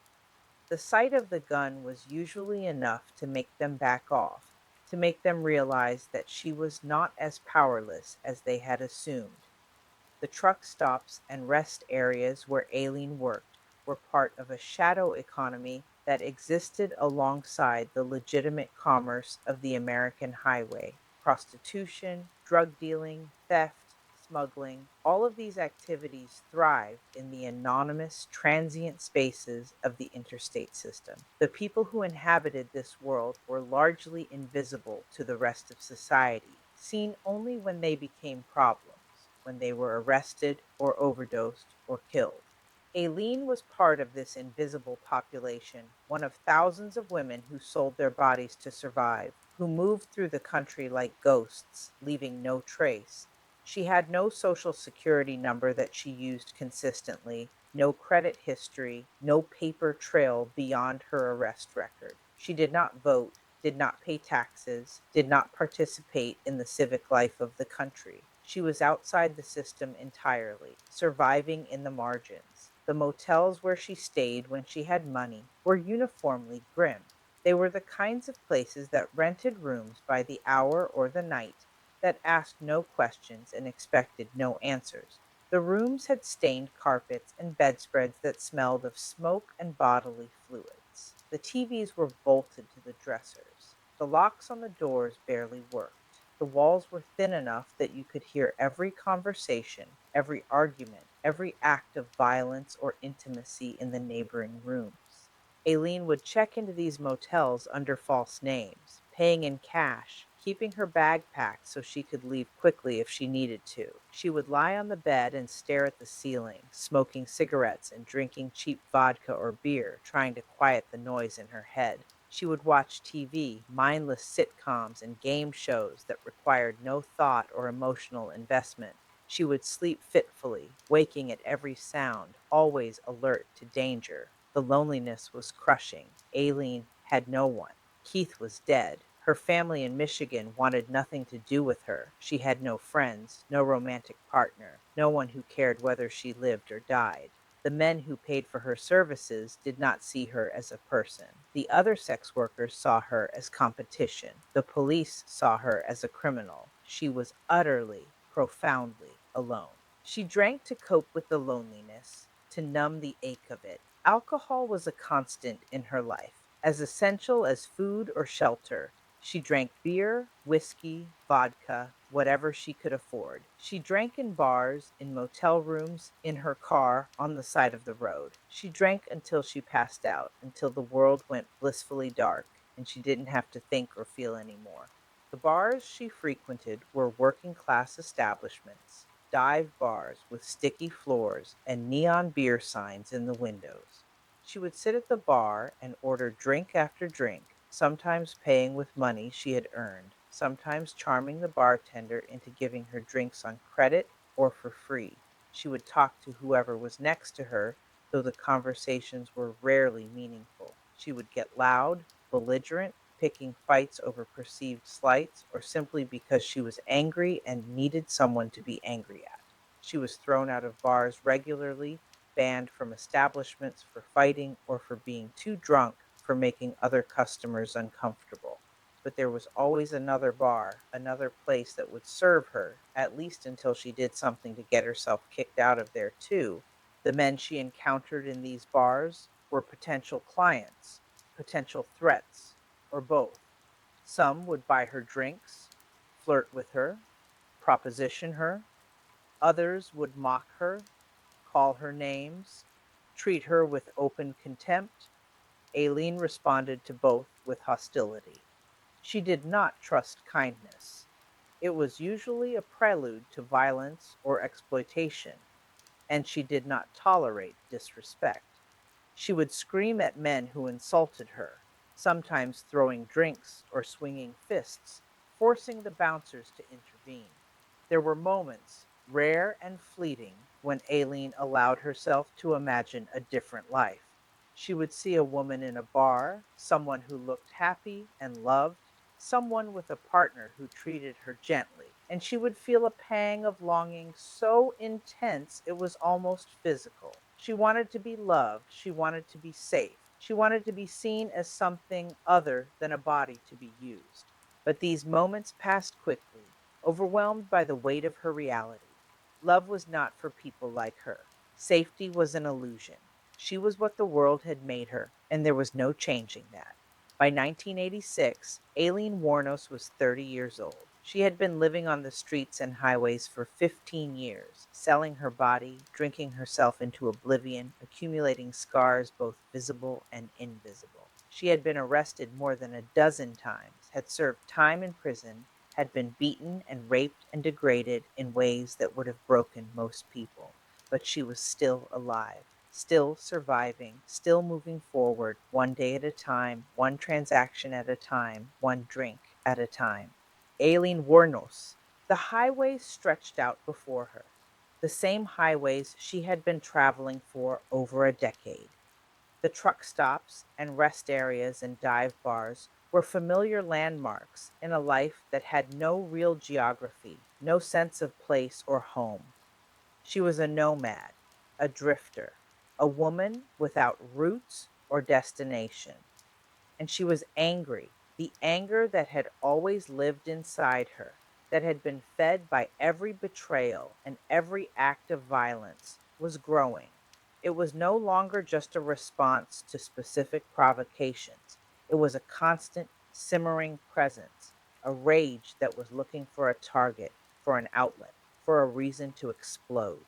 The men who paid for her services were beginning to represent something larger than themselves. They were not just individual clients with individual desires. They were symbols of everything that had hurt her, everyone who had used her, the entire system that had failed her. They were the grandfather who beat her, the boys who raped her, the husband who abandoned her, the Johns who cheated her. They were all the same and they all deserved to pay. Aileen did not think these thoughts consciously, not yet, but the psychology was forming, the justification that would eventually allow her to kill. She was a victim, and they were victimizers. She had spent her entire life being hurt, and maybe, just maybe, it was time to start hurting back. But in 1986, the murders had not yet begun.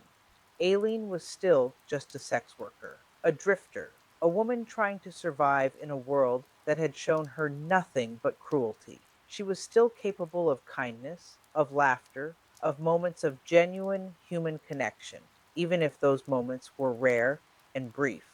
She was still somebody's daughter, though that somebody had long ago stopped caring. She was still a person, though the world treated her as less than one. She was still alive, though there were days when she wondered why, when death seemed like it would be easier, kinder, a relief from the relentless grind of survival. The rain falls in the background, steady and eternal, washing over the highways and truck stops and dive bars where Aileen Wuornos spent the long years of the late 70s and 80s. It falls on the motel rooms where she slept alone, on the rest areas where she waited for rides, on the cars she climbed into with strangers, never knowing if she would climb out again. The rain falls on the life she lived, the choices she made, and the choices that were made for her, the violence she endured, and the violence she would eventually inflict. It falls on the decade that shaped her, that hardened her, that pushed her closer and closer to the edge until finally, inevitably, she would fall. The highways were long, and Aileen had traveled them for years, but every road has an end, and hers was coming, though she could not see it yet. The drowning moon was rising, and its pull was inexorable, drawing her toward a fate that seemed written in the very asphalt of the road she traveled. End of episode 2, part 1, first half. Word count approximately 7,530 words.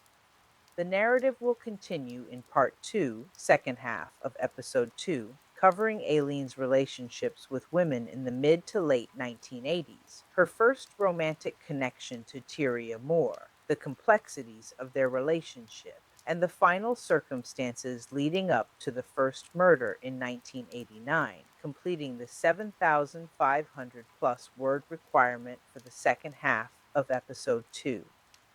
The Drowning Moon: The Life and Crimes of Aileen Wuornos. Episode 2: The Long Highways. Part 2, second half. There are moments in every life, even the most damaged and desperate, when something shifts, when a door opens that had always been locked, when another person sees you, truly sees you, and the loneliness that has been your constant companion suddenly has company. For Aileen Wuornos, that moment came on a summer night in 1986 in a gay bar called the Zodiac in Daytona Beach, Florida. The Zodiac was not a glamorous establishment. It was a small, dimly lit bar on the south side of Daytona with a pool table, a jukebox, and a clientele that came there because it was one of the few places in the area where they could be themselves without fear of judgment or violence. The bar served cheap beer and cheaper well drinks. The floor was sticky. The air smelled of cigarettes and sweat. But for the women who gathered there, lesbians and bisexual women who had few other spaces to call their own, the Zodiac was sanctuary. Aileen had started frequenting the Zodiac earlier that year. She had always been attracted to women as well as men, though her relationships with women had been few and brief. In a life defined by survival and prostitution, romance had seemed like a luxury she couldn't afford, but something about the Zodiac drew her. Maybe it was the sense of community, however fragile. Maybe it was the possibility of connection that didn't involve money or violence. Or maybe she was simply tired of being alone. She would sit at the bar, nursing a beer, watching the women shoot pool and dance and laugh together. She didn't integrate easily into the social fabric of the place. She was rough, her clothes worn and mismatched, her demeanor guarded and hostile. The other women could sense the anger that radiated from her, the barely contained violence. They kept their distance. But on this particular night in June of 1986, a woman sat down on the bar stool next to Aileen. She was younger, maybe 24 or 25, with brown hair and soft features. She wore jeans and a plain t shirt, nothing remarkable, but there was a gentleness to her that was immediately apparent. She ordered a beer from the bartender and then turned to Aileen. "I haven't seen you here before," the woman said. "I've been here," Aileen said, not looking at her. "I'm Tyria," the woman said, extending her hand. "Most people call me Ty." Aileen hesitated, then shook her hand briefly. "Lee," she said. Tyria Moore had come to Florida from Ohio, leaving behind a life that had been complicated in its own right.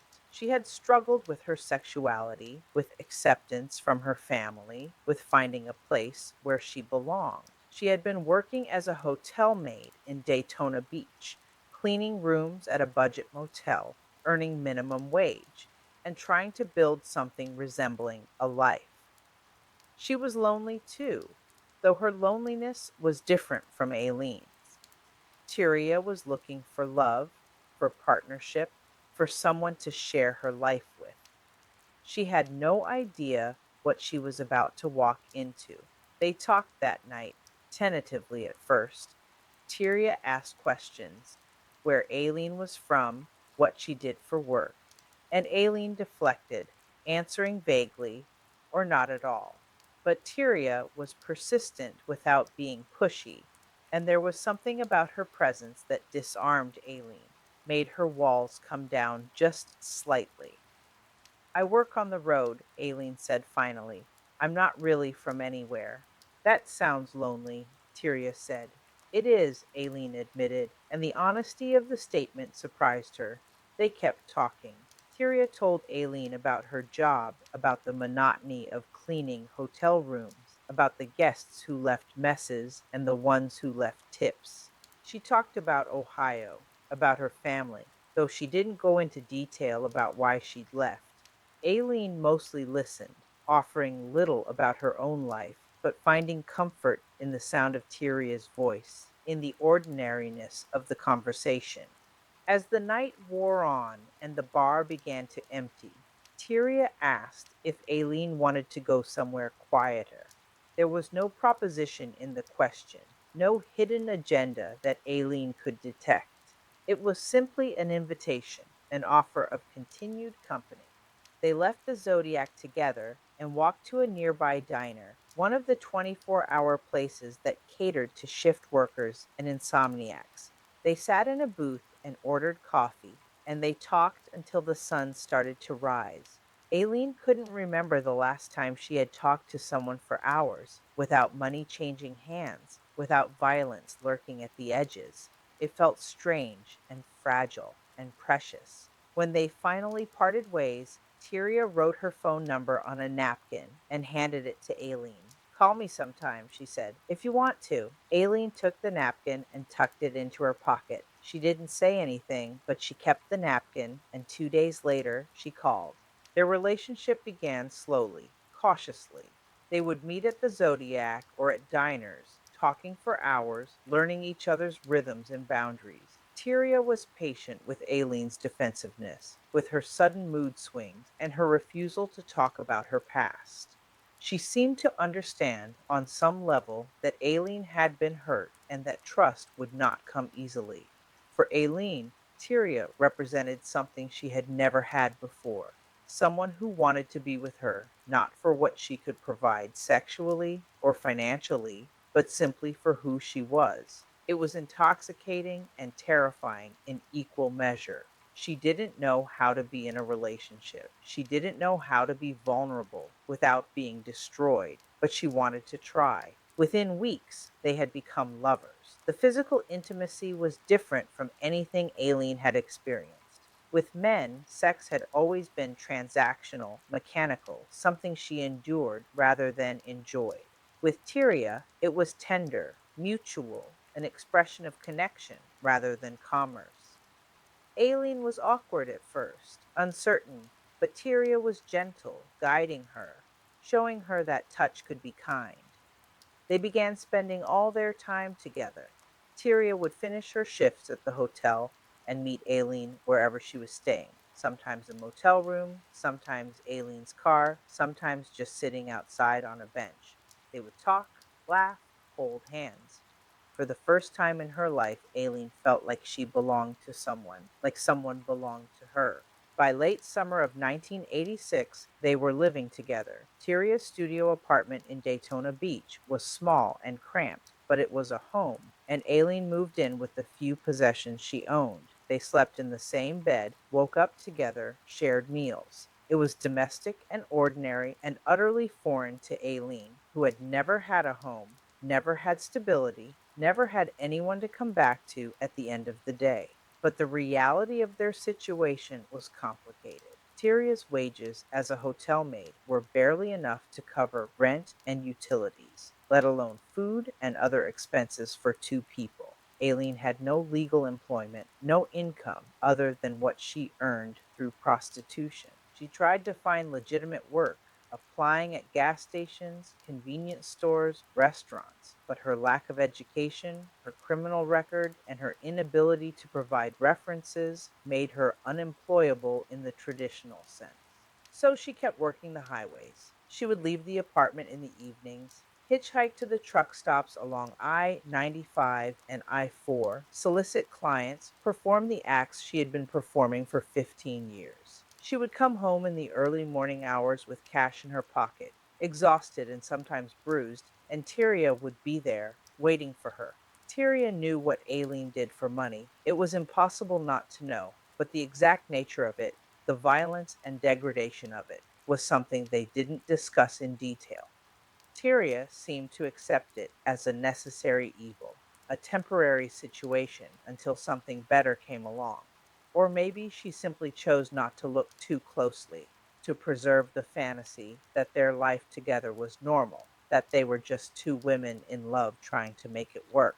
Aileen, for her part, was desperate to keep Tyria happy, to prove that she could provide, that she was worth loving. She would bring home money and groceries, small gifts when she could afford them, a pack of Tyria's favorite cigarettes, a magazine, a piece of cheap jewelry. She wanted to be the partner that Tyria deserved, even though she had no idea how to do that. I got us steaks, Aileen said one evening, coming through the door with a plastic grocery bag. Real ones, not that ground beef shit. We can cook them tonight. Tyria looked up from the couch where she'd been watching TV. You didn't have to do that, she said, but she was smiling. I wanted to, Aileen said. You work hard. You deserve something nice. They cooked the steaks together on the small electric stove in the apartment, Aileen standing close to Tyria, their shoulders touching, feeling something like happiness. They ate at the tiny kitchen table, and Aileen watched Tyria eat, watched her enjoy the meal, and felt a swell of pride and love that was almost painful in its intensity. This is really good, Lee, Tyria said. I'm glad, Aileen said quietly. Moments like these were the bright spots in a life that was still defined by hardship and struggle. But they were real and they mattered. And for Aileen, they were evidence that maybe, just maybe, she was capable of more than survival.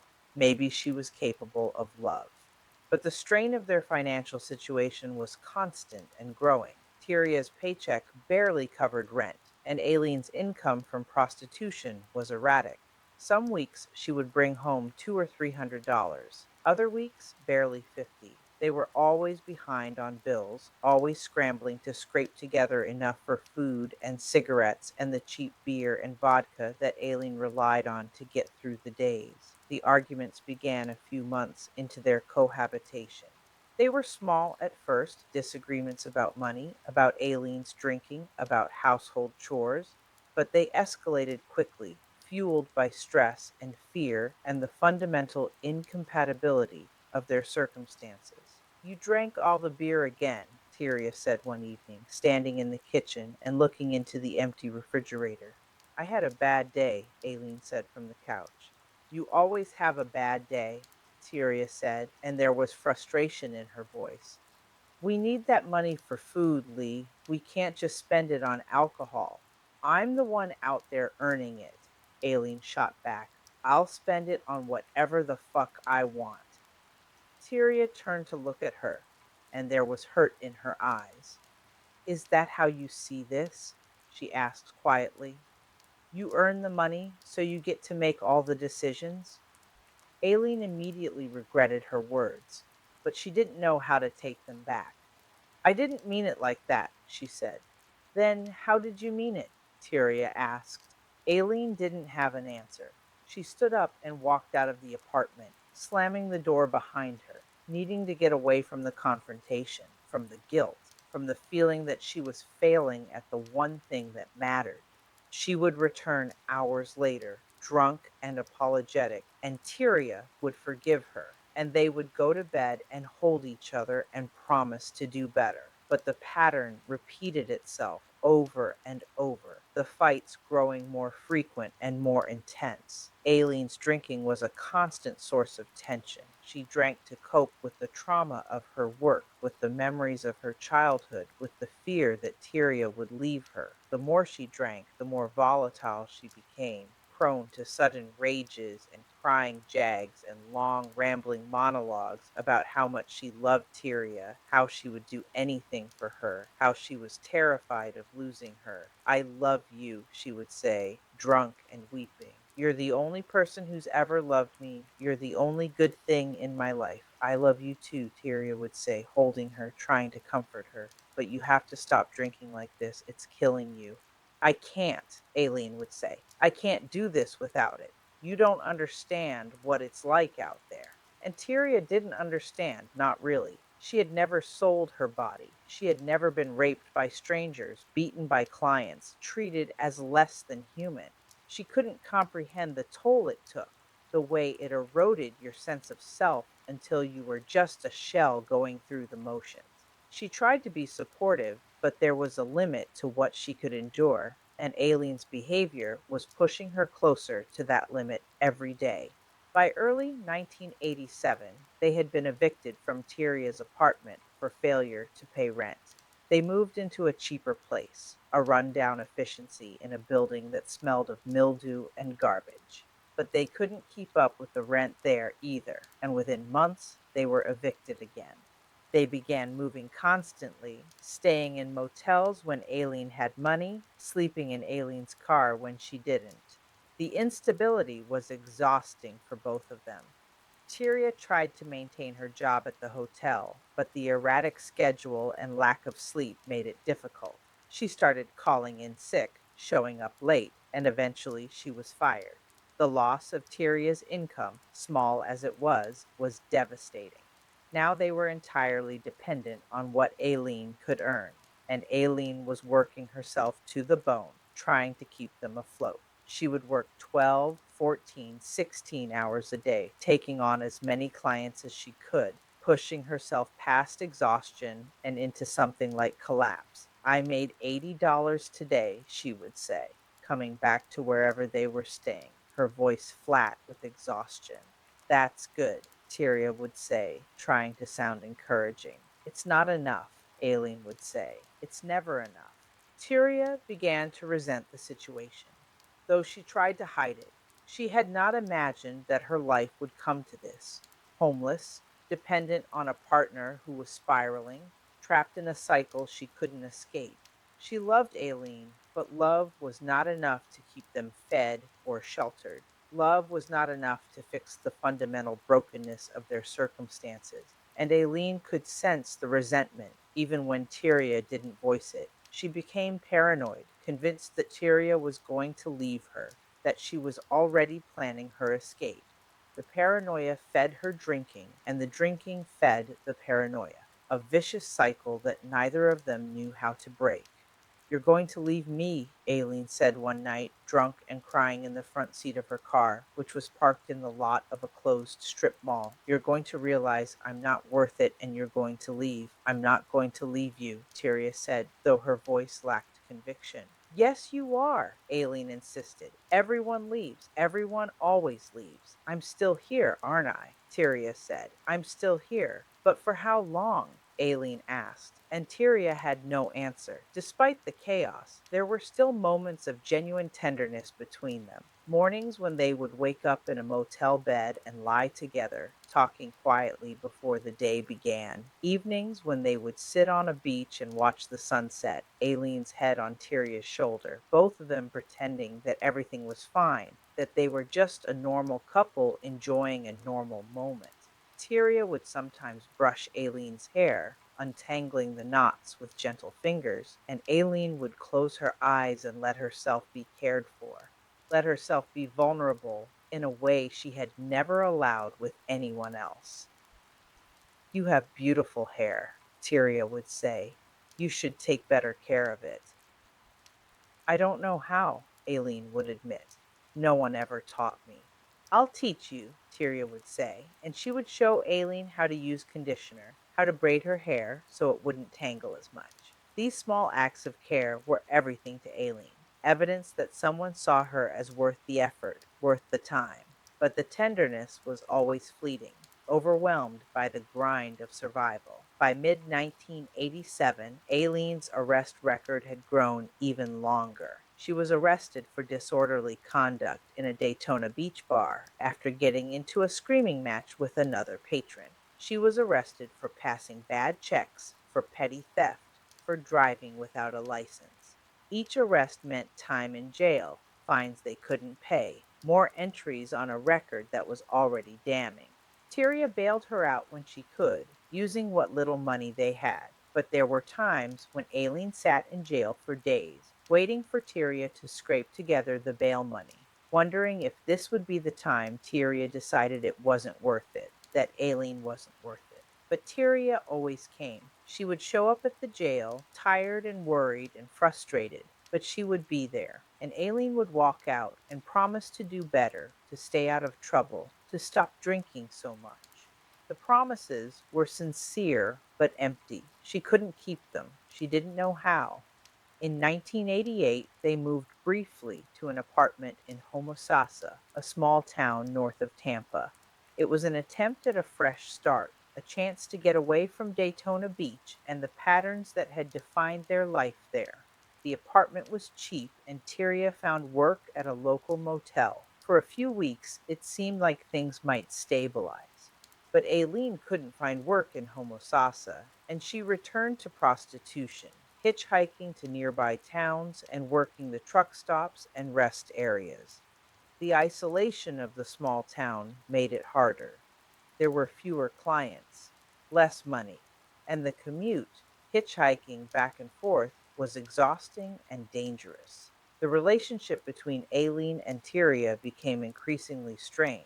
Tyria was tired of the instability, tired of Aileen's drinking and her temper and the constant fear that she would be arrested again. She wanted a normal life, a stable life, and it was becoming clear that she would never have that with Aileen. "I can't keep doing this," Tyria said one night after a particularly bad fight. "I can't live like this anymore." "What are you saying?" Aileen asked, her voice rising in panic. "Are you breaking up with me?" "I don't know," Tyria said. I need things to change. I need you to change. I'm trying," Aileen said desperately. "I'm doing everything I can." "It's not enough," Tyria said quietly, and the words hit Aileen like a physical blow. Aileen fell to her knees, literally, her hands clasped in front of her like she was praying. "Please don't leave me," she begged. "Please, I'll do better. I'll quit drinking. I'll find a real job. Just don't leave me." Tyria looked down at her, and there was pity in her eyes, and love, but also exhaustion. "Get up, Lee," she said softly. "Just get up."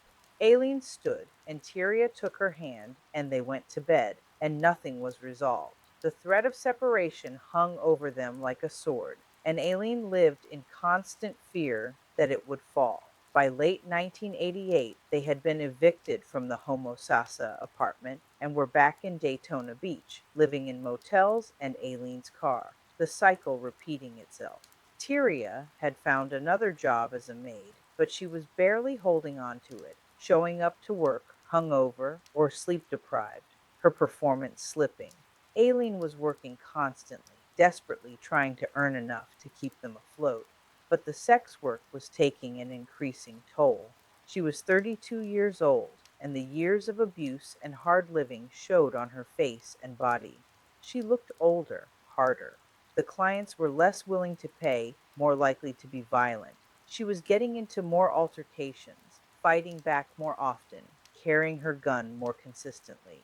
The rage that had always simmered inside her was reaching a boiling point. She was tired of being used, tired of being hurt, tired of men who treated her like garbage, who took what they wanted and left her bleeding on the side of the road.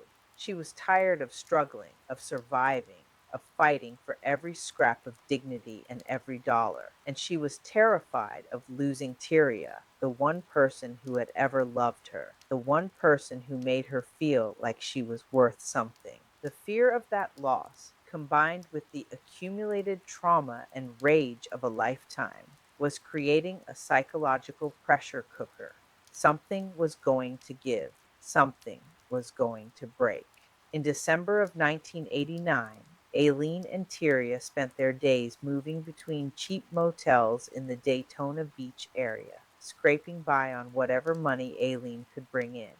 They fought constantly now about money, about Aileen's drinking, about the future that seemed to stretch ahead of them with no hope of improvement. I can't do this anymore, Tyria said one night in a motel room off Ridgewood Avenue. I'm going back to Ohio. I'm going home. No, Aileen said, panic rising in her chest. You can't leave. We'll figure it out. I'll make more money. It's not about the money, Tyria interrupted. It's about everything. This life, Lee. I can't live like this. Then we'll change it, Aileen said desperately. We'll move somewhere else. We'll start over. We've tried that, Tyria said. It doesn't work. Nothing works. Because you're not trying hard enough, Aileen shouted, her anger flaring. I'm out there every fucking night getting used and hurt and degraded, and you're sitting here telling me it's not enough? I never asked you to do that, Tyria said, her voice cold. That was your choice. It's the only choice I have, Aileen screamed. What else am I supposed to do? Who's going to hire me? Who's going to give me a chance? Tyria didn't answer. She just looked at Aileen with a mixture of sadness and resignation, and Aileen felt something crack inside her. The one person who was supposed to love her, who was supposed to understand, was giving up on her, just like everyone else had. Fine, Aileen said, her voice suddenly quiet and dangerous. Go back to Ohio. Leave. I don't need you. I've never needed anyone. Lee, Tyria started, but Aileen cut her off. Get out, Aileen said. Get the fuck out. Tyria gathered her things and left, and Aileen sat alone in the motel room, drinking vodka straight from the bottle, feeling the familiar emptiness swallow her whole. But Tyria didn't leave, not permanently. She came back the next day, and they reconciled, and the cycle continued. They stayed together because neither of them knew how to be without the other, even though being together was destroying them both. By late November of 1989, their situation was dire. They had been evicted from yet another motel for failure to pay. They were living in Aileen's car, a beat up 1977 Pontiac Sunbird that barely ran. They had no money for food, no money for gas, no money for the alcohol that Aileen needed to function. Aileen was desperate. She was working as much as she could, but it wasn't enough. The clients were fewer, the money tighter. Winter was coming, and even in Florida, the nights were getting cold. She couldn't let Tyria live like this. She couldn't fail her. She had to do something, anything, to make things better. I'm going out, Aileen said one evening in late November. I'm going to make some money. Be careful, Tyria said, though the words were automatic, devoid of real emotion. I will, Aileen said. I'll be back soon. She took her gun with her, a .22 caliber pistol she had owned for years. It was for protection, just protection. She had never killed anyone. She had fired it in the air to scare people, but she had never pointed it at another human being with the intent to end their life. But something was different that night. The desperation was sharper, the rage was closer to the surface. The belief that she deserved better, that she had been hurt enough, that it was time for someone else to pay, was crystallizing into something actionable. Aileen stood on the side of Highway A1A, her thumb out, waiting for someone to stop. Cars passed by, their headlights cutting through the darkness, and then one slowed down, pulled over to the shoulder. The driver was a middle aged man, heavy set, wearing a work shirt. He rolled down the window and looked at her. "You working?" he asked. "Yeah," Aileen said. "You interested?" "How much?" he asked. 30 for straight, 40 for anything else, Aileen said, her voice flat. "Get in," the man said. Aileen opened the passenger door and climbed in.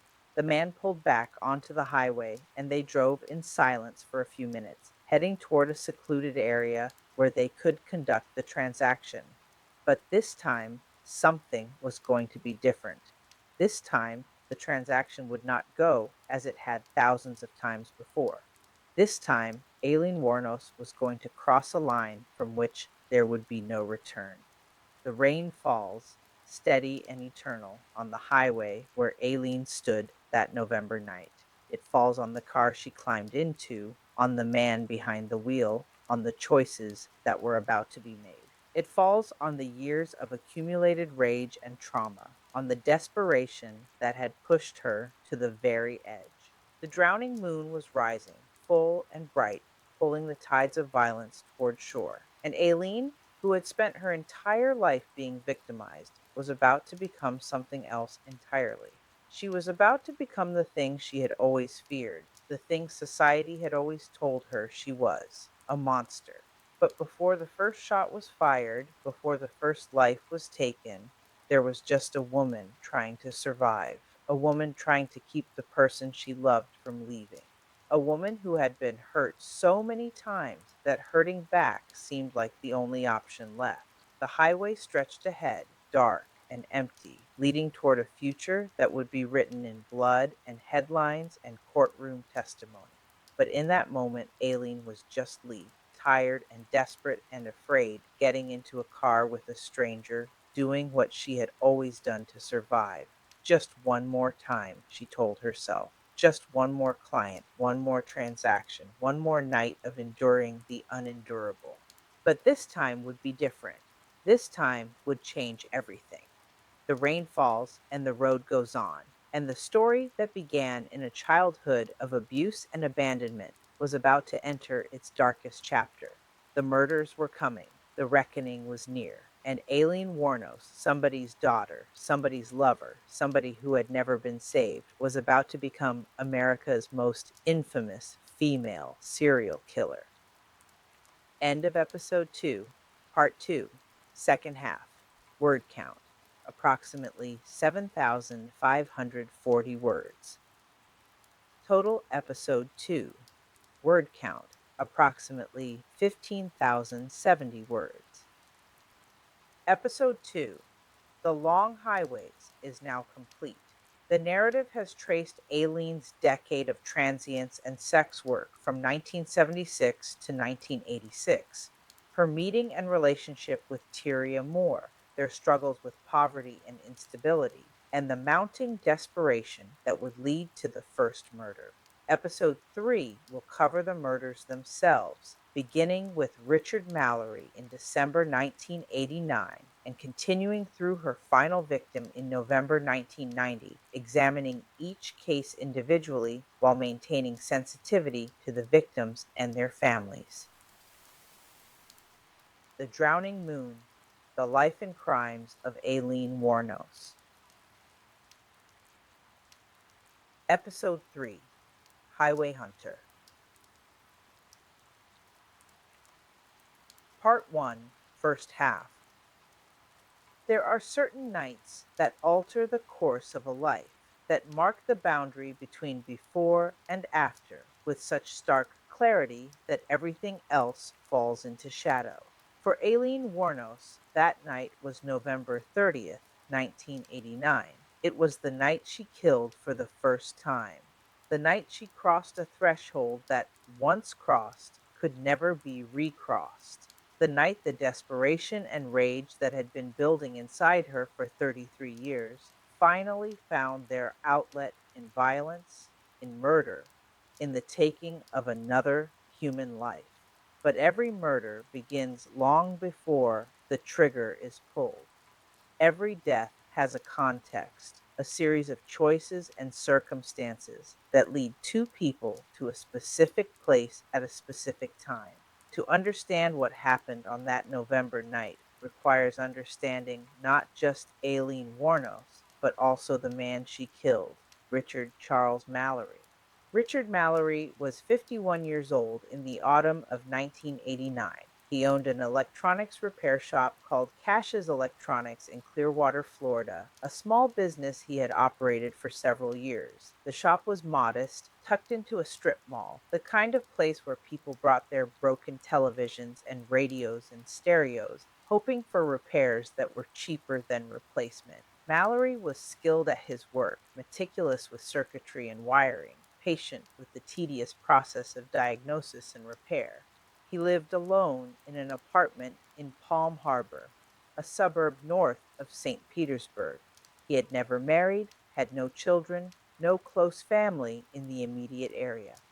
His life was quiet, ordered, unremarkable to outside observation. He went to work, came home, spent his evenings watching television or reading. On weekends, he sometimes drove to Daytona Beach, 2 hours northeast across the state, where the beach bars and nightlife offered a change of scenery from the quiet routine of his daily existence.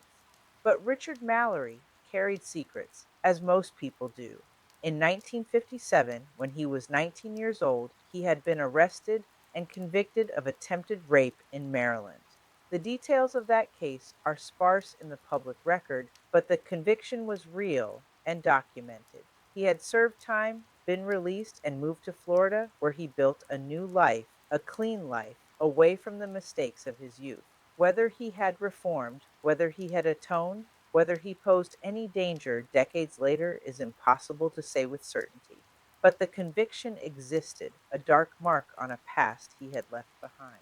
Mallory also drank heavily. He frequented bars, particularly during his trips to Daytona Beach, and had a reputation among some who knew him as someone whose personality changed when he was intoxicated. He could become aggressive, crude, inappropriate.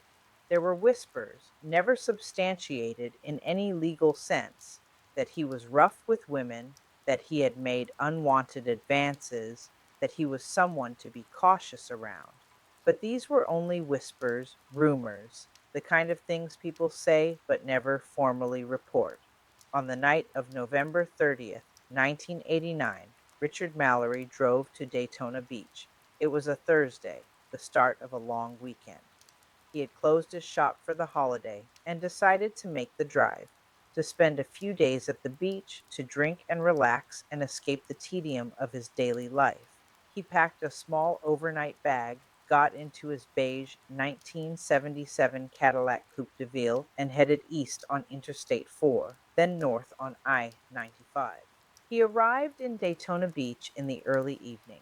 The city was quieter than it would be during the spring break season or the summer tourist rush, but there were still people on the streets, still bars and restaurants open and welcoming customers. Mallory checked into a motel, though which one is not definitively recorded.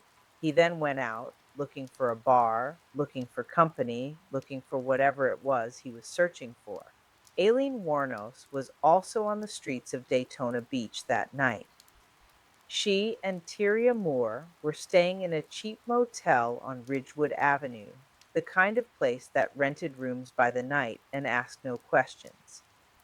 They had been fighting again, the same circular arguments about money and stability, and the future that seemed to have no answers. Tyria was exhausted, emotionally and physically, and Aileen was desperate. They needed money for rent, for food, for the alcohol that Aileen depended on to get through each day.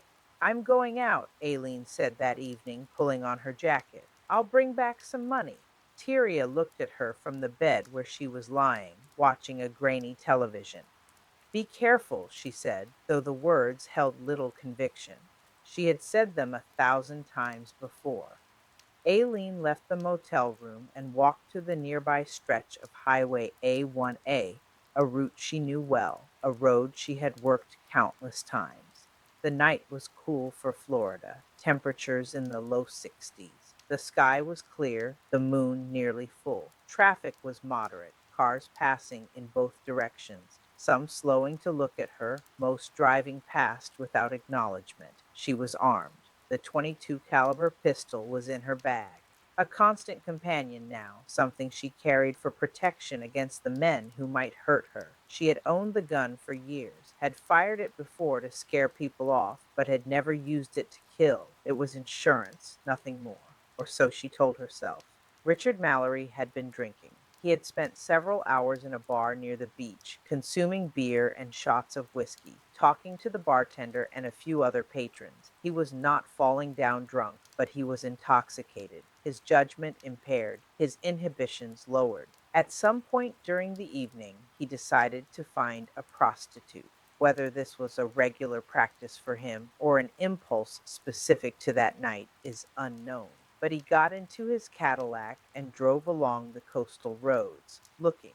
He saw Aileen standing on the side of A1A, her thumb out, her posture suggesting she was available for more than just a ride.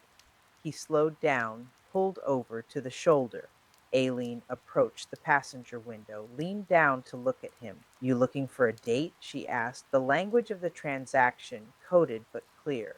Yeah, Mallory said. How much? 50 for full service, Aileen said. Mallory considered, then nodded. Get in. Aileen opened the passenger door and climbed into the Cadillac. The interior was clean, well maintained, smelling faintly of cigarettes and air freshener. Mallory pulled back onto the highway and they drove north, away from the more populated areas, toward a place where they could conduct their business without interruption. The exact sequence of events that followed is known only through Aileen's testimony, which varied significantly over the years, and through the forensic evidence left behind. There were no witnesses. There is no definitive, objective account. There is only what Aileen said happened, what the evidence suggests, and the vast, unknowable space between. In her initial confession to police in January of 1991, Aileen claimed that Richard Mallory had raped her. She said that after they negotiated the price and drove to a secluded area, Mallory became violent. She said he tied her to the steering wheel of the car, that he sodomized and raped her for hours, that he told her he was going to kill her when he was finished. She said she managed to get her hands free to reach her gun and that she shot him in self defense. In later interviews and statements, the details of her account changed. Sometimes she said he tied her up. Sometimes she said he didn't, but that he was violent and threatening. Sometimes she emphasized his drinking, his aggression, his history as a convicted rapist, which she could not have known at the time, but which her defense team would later use to support her claim of self defense. Sometimes she said he attacked her immediately. Other times she said the attack came after the sex, after he had paid her.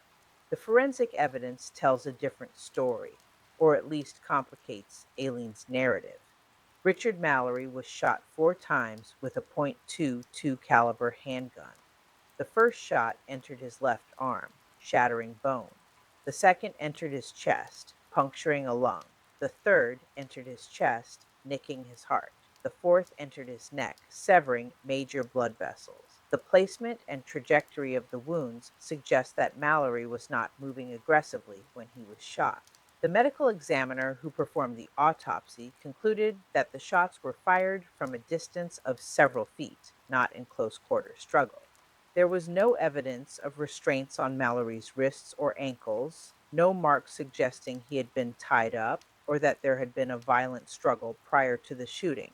The toxicology report confirmed that Mallory had a blood alcohol content of 0.10, legally drunk but not incapacitated. There was no evidence of sexual activity, consensual or otherwise, on Mallory's body or clothing. But the absence of evidence is not evidence of absence. It is possible that Aileen's account was true, that Mallory had raped her and threatened her, and that the physical evidence simply did not capture those facts. Rape does not always leave marks. Threats do not leave forensic traces. And Aileen, who had been raped repeatedly throughout her life, who had learned that reporting assault was futile, who had no reason to trust that anyone would believe her, may have been telling the truth.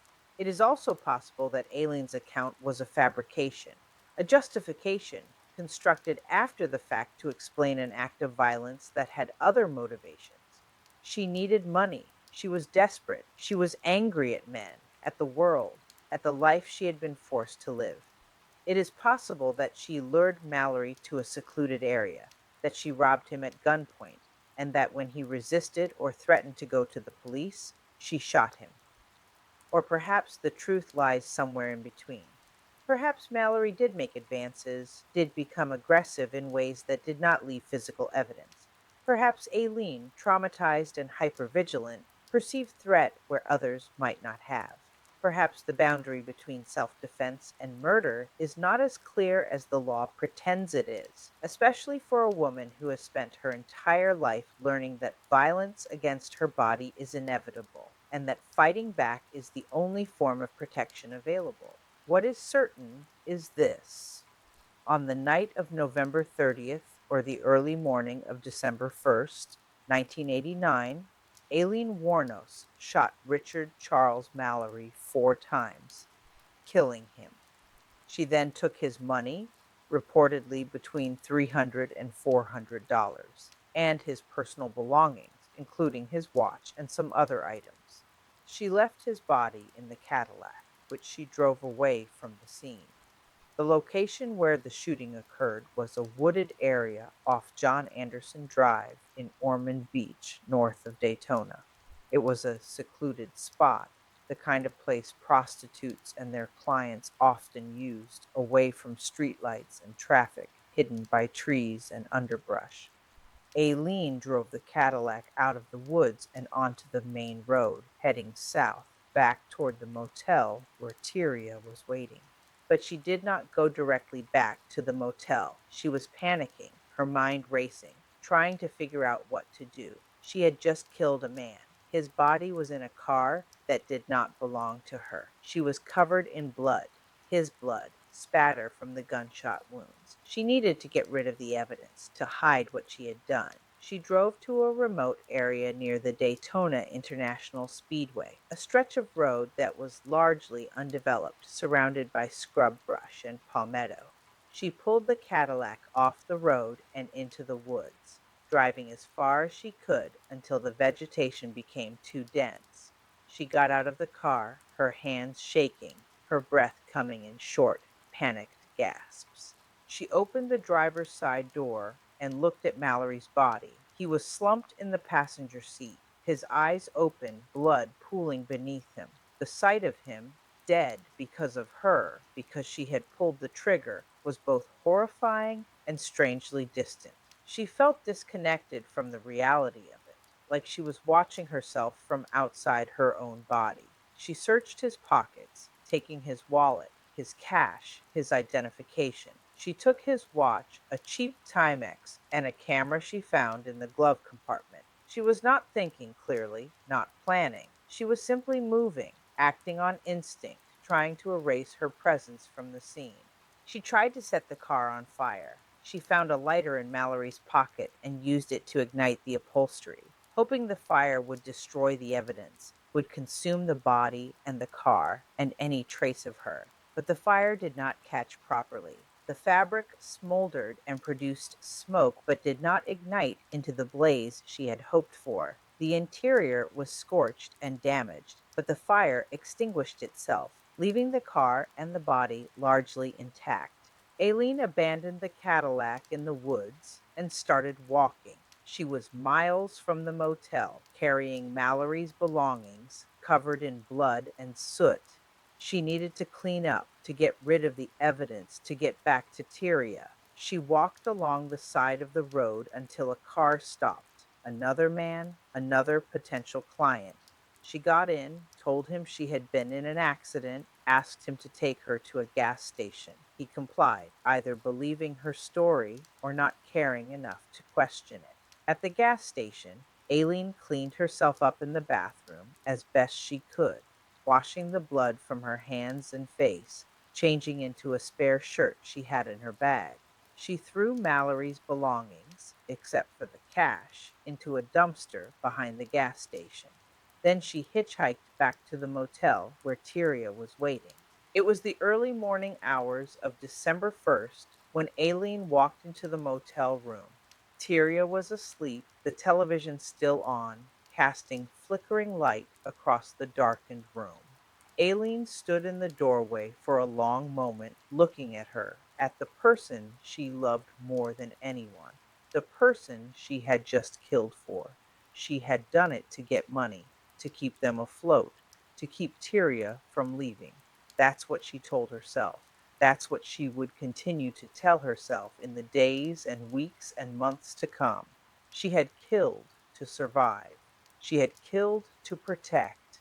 She had killed because the world had given her no other choice. Tyria stirred and woke, looking at Aileen with bleary eyes. "You're back," she said. "Did you make any money?" "Yeah," Aileen said, her voice flat. "I got some." She handed Tyria the cash she had taken from Mallory's wallet. Tyria took it without comment, without asking where it came from or what Aileen had done to get it. Maybe she didn't want to know. Maybe she had trained herself not to ask questions, to accept the money and move on. Or maybe, on some level, she suspected, but chose not to confront the truth. Aileen climbed into bed next to Tyria, still wearing her clothes, still smelling of smoke and sweat and the metallic tang of blood. She lay there in the dark, staring at the ceiling, listening to Tyria's breathing slow and deepen as she fell back asleep. Aileen did not sleep. She could not sleep. Her mind replayed the shooting over and over, the sound of the gunshots, the look on Mallory's face, the weight of the gun in her hand. She had killed a man. The reality of it was enormous, incomprehensible. She had ended a life. Richard Mallory had woken up that morning with plans, with a future, however mundane. He had driven to Daytona Beach looking for a good time, for a weekend away from his routine. And now he was dead, his body cooling in a Cadillac in the woods because he had picked up the wrong woman on the wrong night. Aileen felt many things in those dark hours: fear, guilt, a strange sense of power, a deeper sense of horror. But she also felt justified. He had threatened her, she told herself. He was going to hurt her, to kill her. She had done what she needed to do to survive. It was self defense. It had to be. Over the next few days, Aileen and Tyria moved to a different motel, using the money from Mallory's wallet to pay for a week's rent. Aileen tried to act normal, to pretend that nothing had happened, but she was jumpy, paranoid, constantly looking over her shoulder. She drank more than usual, trying to drown the memory of what she had done, trying to silence the voice in her head that whispered, "Murderer, killer, monster." Tyria noticed the change in her. "Lee, what's wrong?" she asked one evening. "You've been acting weird." "Nothing's wrong," Aileen said too quickly. "I'm fine." "You don't seem fine," Tyria said. "I said I'm fine," Aileen snapped, and Tyria backed off, retreating into the silence that had become the default mode of their relationship. Aileen did not tell Tyria what she had done. Not immediately. The secret sat between them, heavy and unspoken, a third presence in their motel room. Aileen wanted to tell her, wanted to confess, to share the burden, but she was afraid, afraid that Tyria would leave, afraid that Tyria would turn her in, afraid that speaking the words aloud would make it real in a way it wasn't yet.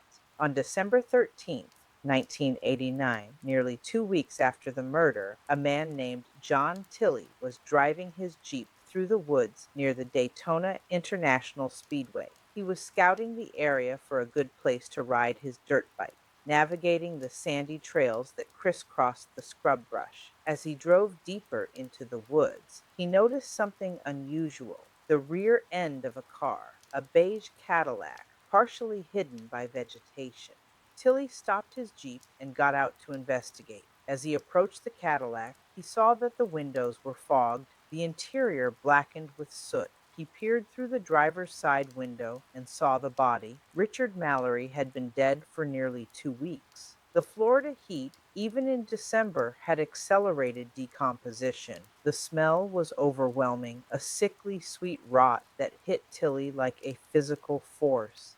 He stumbled backward, gagging, his mind struggling to process what he was seeing. He ran back to his Jeep and drove to the nearest payphone, calling the Volusia County Sheriff's Office. Within an hour, the scene was swarming with police officers, forensic technicians, and investigators. The Cadillac was photographed, documented, processed for evidence. Mallory's body was carefully removed and transported to the medical examiner's office for autopsy. The investigation began immediately. Mallory's identification was found in the car, along with his wallet, though it was empty of cash. His fingerprints were run through databases, and his background, including his 1957 rape conviction, was uncovered. The autopsy revealed the four gunshot wounds, the cause of death determined to be exsanguination, bleeding out from the wounds to his chest and neck. The case was assigned to Major Dan Henry and Sergeant Jake Earhart of the Volusia County Sheriff's Office, Criminal Investigations Division. They canvassed the area, interviewed people who had known Mallory, tried to piece together his last known movements. They learned that he had been in Daytona Beach, that he had been seen at a bar, that he had left alone late in the evening of November 30th. But the trail went cold there. There were no witnesses to the murder. No one had seen Mallory with anyone. The forensic evidence from the car, fingerprints, fibers, DNA, was limited and inconclusive. The case stalled. Richard Mallory's murder became one more unsolved homicide, filed away in the records of the sheriff's office, the investigation ongoing but inactive. Back in their motel room, Aileen watched the news reports about the discovery of Mallory's body. The television showed footage of the crime scene, the Cadillac being towed out of the woods, investigators and windbreakers standing around talking. The reporter described Mallory as a local businessman, a victim of an apparent robbery gone wrong. There was no mention of Aileen, no description of a suspect. She had gotten away with it. The realization was both a relief and a source of new anxiety. If she had gotten away with it once, did that mean she could do it again? Did it mean that killing was an option, a solution to the constant financial desperation that defined her life? Tyria was in the room watching the news with her. "That's terrible," she said, her voice soft. "Who would do something like that?" Aileen didn't answer. She just stared at the television, at the image of the Cadillac, at the place where she had left Richard Mallory to rot. She felt a strange detachment, as though the person who had committed that murder was someone else entirely, someone she no longer knew. But she was that person. She had pulled the trigger, she had taken a life, and whether it was self defense or murder, whether Mallory had threatened her or she had killed him for his money, the fact remained: she was a killer now. The line had been crossed. There was no going back. In the days and weeks that followed, Aileen tried to return to her normal routine, such as it was. She went back to working the highways, soliciting clients, performing the acts that kept her and Tyria fed and housed. But something had changed. The men she got into cars with were no longer just clients. They were potential threats, potential victims. Every transaction now carried the possibility of violence, of another death. She carried her gun with her always now, her hand resting on it in her bag, her finger sometimes tracing the outline of the trigger. The weight of it was comforting. It made her feel powerful in a way she never had before. She was no longer just a victim, no longer just a body to be used and discarded. She was dangerous. She was someone to be feared. The money from Mallory's wallet ran out quickly, as money always did. Aileen and Tyria were soon back in the same desperate situation, struggling to pay rent, scraping together enough for food and alcohol. The killing had solved nothing. The poverty remained. The cycle continued. But Aileen had learned something. Killing was easier than she had thought. The act itself was simple: point the gun, pull the trigger, take what you need. The aftermath was harder: the guilt and the fear and the constant awareness that she had done something irreversible. But she could live with that. She had lived with worse. As December turned to January and then to February, Aileen's thoughts returned again and again to that night in the woods with Richard Mallory. She replayed the shooting in her mind, analyzing it, justifying it, preparing herself for the possibility that it might happen again. She told herself that Mallory had deserved it, that he was a rapist, a predator, a man who had hurt women before and would have hurt her if she hadn't protected herself. She told herself that the world was better off without him, that she had done a public service by removing a dangerous man from the streets.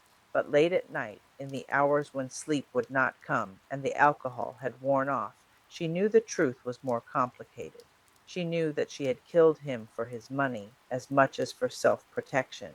She knew that the rage she had felt in that moment was not just about Richard Mallory, but about every man who had ever hurt her, every person who had ever abandoned her, every system that had ever failed her.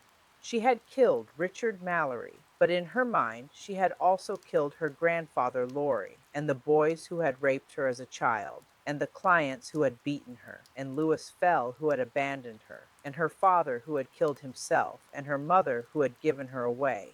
She had killed all of them over and over with each pull of the trigger, and she knew, though she could not yet admit it to herself, that she would kill again. The need was still there, the desperation was still there, the rage was still there, burning hotter than ever, fed by the knowledge that she had the power to take life, to make men pay for what they had done to her, to all women like her. Richard Mallory was the first, but he would not be the last. The highway stretched ahead, dark and endless, lined with men who wanted to use her, who thought she was powerless, who had no idea that the woman they picked up was carrying a gun and a lifetime of rage and a willingness to kill. The drowning moon hung heavy in the sky, its light cold and merciless, illuminating the roads that Aileen traveled, the motels where she slept, the bars where she drank. It cast shadows that grew longer with each passing night, shadows that would soon be filled with more bodies, more victims, more blood. Richard Charles Mallory was 51 years old when he died. He had lived a full life, a flawed life, a life that contained both good and bad, kindness and cruelty, light and shadow. He had made mistakes, had hurt people, had been hurt himself. He was a human being, complex and contradictory, deserving of dignity even in death. His family, his sister, his few friends mourned him. They attended his funeral, a small service at a funeral home in Clearwater. His body was cremated, his ashes interred. The electronics shop he had owned was closed, his belongings distributed or discarded. Within months, it was as though he had never existed. His life reduced to a case file and a few newspaper articles and the memories of people who would gradually forget him. But Richard Mallory's death would echo far beyond his own story.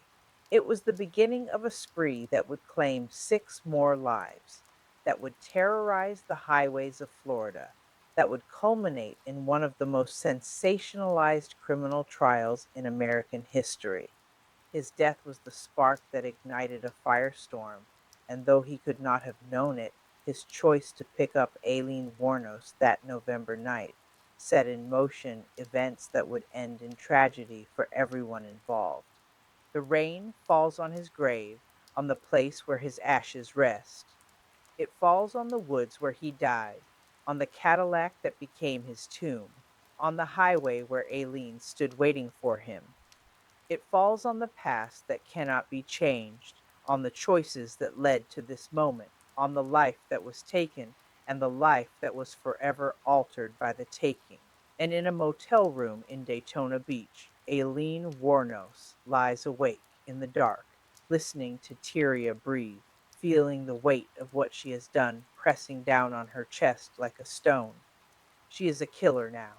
The word reverberates in her mind, strange and terrible and undeniable. Killer. She closes her eyes and tries to sleep, but sleep will not come. It will not come for a long time. Not while the moon hangs full and bright above the highway. Not while the roads stretch out ahead, calling to her, promising more money, more danger, more death. The first shot has been fired, the first life has been taken, and the long, dark highway of Aileen Wuornos's killing spree has only just begun. The months between December of 1989 and November of 1990 form a corridor of death along the highways of Central Florida, a geography of violence that would forever alter the landscape of American crime. 6 more men would die during this period, their lives ending on the roadsides and in the woods that bordered the interstates Aileen Wuornos traveled. Each death followed a pattern: a man stopping to pick up a hitchhiker, a negotiation for sex, a drive to a secluded location, gunshots, and then silence. But each death was also unique, each victim a distinct human being with a story that deserves to be told, with family who loved them and mourned them, with a life that was cut short by violence. After the killing of Richard Mallory, Aileen returned to her routine with an unsettling ease. The initial shock and guilt faded, replaced by a cold pragmatism. She had killed a man and had not been caught. The money she had taken from him had sustained her and Tyria for a few weeks. When that money ran out, she was back on the highways, back in the cars of strange men, back in the precarious dance of survival that had defined her adult life. But something fundamental had shifted inside her. The gun in her bag was no longer just protection, it was power, it was a solution. Every man who picked her up was now a potential source of income that did not require her to endure the degradation of sex work. She could simply take what she needed. The justification was already in place. These men wanted to use her, to exploit her, to hurt her. She was simply striking first. The psychological transformation from victim to predator was not instantaneous, but it was inexorable. Aileen's entire life had been a lesson in powerlessness. She had been beaten as a child, raped as a teenager, exploited as an adult. The world had taught her that she was prey, that her only value was her body, that she deserved whatever violence was inflicted upon her. But now, with a gun and the knowledge that she could use it, the dynamic had shifted. She was no longer waiting to be victimized. She was taking control. This psychological shift manifested in subtle changes in her behavior.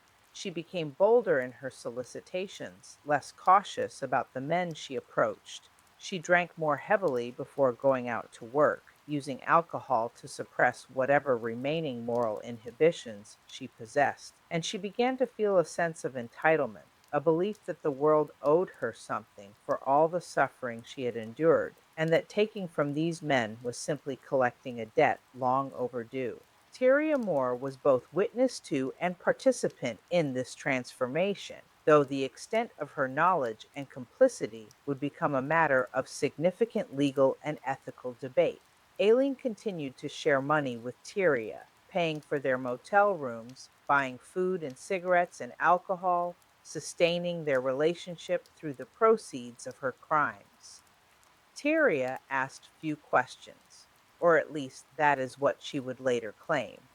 She knew Aileen was prostituting, knew she sometimes came home with bruises and stories of violent clients.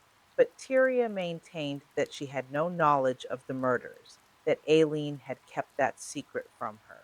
Whether this was true or a convenient fiction is difficult to determine. They lived together, slept together, shared their days and nights. Aileen came home with money and possessions that did not belong to her. Could Tyria have truly been ignorant of what was happening? Or did she choose not to know, willfully blind to the source of their survival, complicit through her silence and acceptance of the fruits of murder? The second killing occurred on May 19th, 1990, nearly 6 months after Richard Mallory's death. The victim was David Andrew Spears, a 43-year-old construction worker from Winter Garden, Florida. David Spears was a man defined by his work ethic and his love for his family. He had been married for over 20 years to his wife, Dee, and together they had raised children who were now grown. Spears worked for a construction company doing heavy labor, operating equipment, pouring concrete, building the infrastructure of Florida's endless development.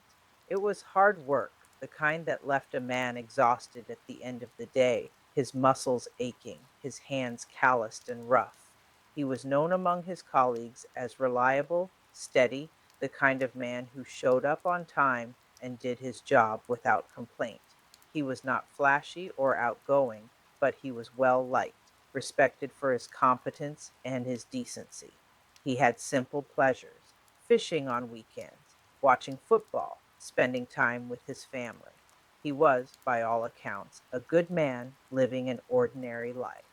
On Friday, May 19th, Spears left Winter Garden to drive to Orlando for a construction job. He was driving his pickup truck, a vehicle he used for work and personal transportation. The drive should have taken less than an hour, a straight shot east on the Florida Turnpike. He told Dee he would be home that evening, that he would call when he was on his way, but the call never came. Aileen Wuornos was working the highway that day, standing near a truck stop along the turnpike, her thumb out, waiting for someone to stop. She was desperate for money again. The cash from Mallory had long since run out, and she and Tyria were behind on rent, living in a weekly motel that was threatening to evict them. She had been drinking, fortifying herself for whatever the day would bring. David Spears pulled over. He may have thought she needed a ride. He may have recognized her as a prostitute and stopped for that reason. The exact nature of their initial interaction is unknown, but he stopped and Aileen got into his truck and they drove together north on the turnpike. According to forensic evidence and the later discovery of Spears' body, they ended up in a wooded area off Highway 19 in Citrus County, northwest of Orlando. It was a remote location, surrounded by pine forests and scrub, the kind of place where people dumped trash or engaged in illicit activities, far from witnesses and traffic. What happened in those woods is known only through Aileen's later inconsistent confessions and the physical evidence. Aileen would claim that Spears became aggressive, that he attempted to rape her, that she shot him in self defense. But the evidence suggested a different scenario. David Spears was shot 6 times with a .22 caliber weapon. The shots were concentrated in his torso, entering his chest and back. The medical examiner determined that he had been shot from behind, the bullets entering his back and exiting through his chest. This trajectory is inconsistent with a defensive shooting during a frontal assault. It suggests that Spears was either running away or had his back turned when he was shot. There were no defensive wounds on Spears's hands or arms, no evidence that he had fought back or struggled. His clothing was intact, with no signs of the tearing or dishevelment that would accompany a violent assault. The scene, as reconstructed by investigators, suggested an execution more than a fight for survival.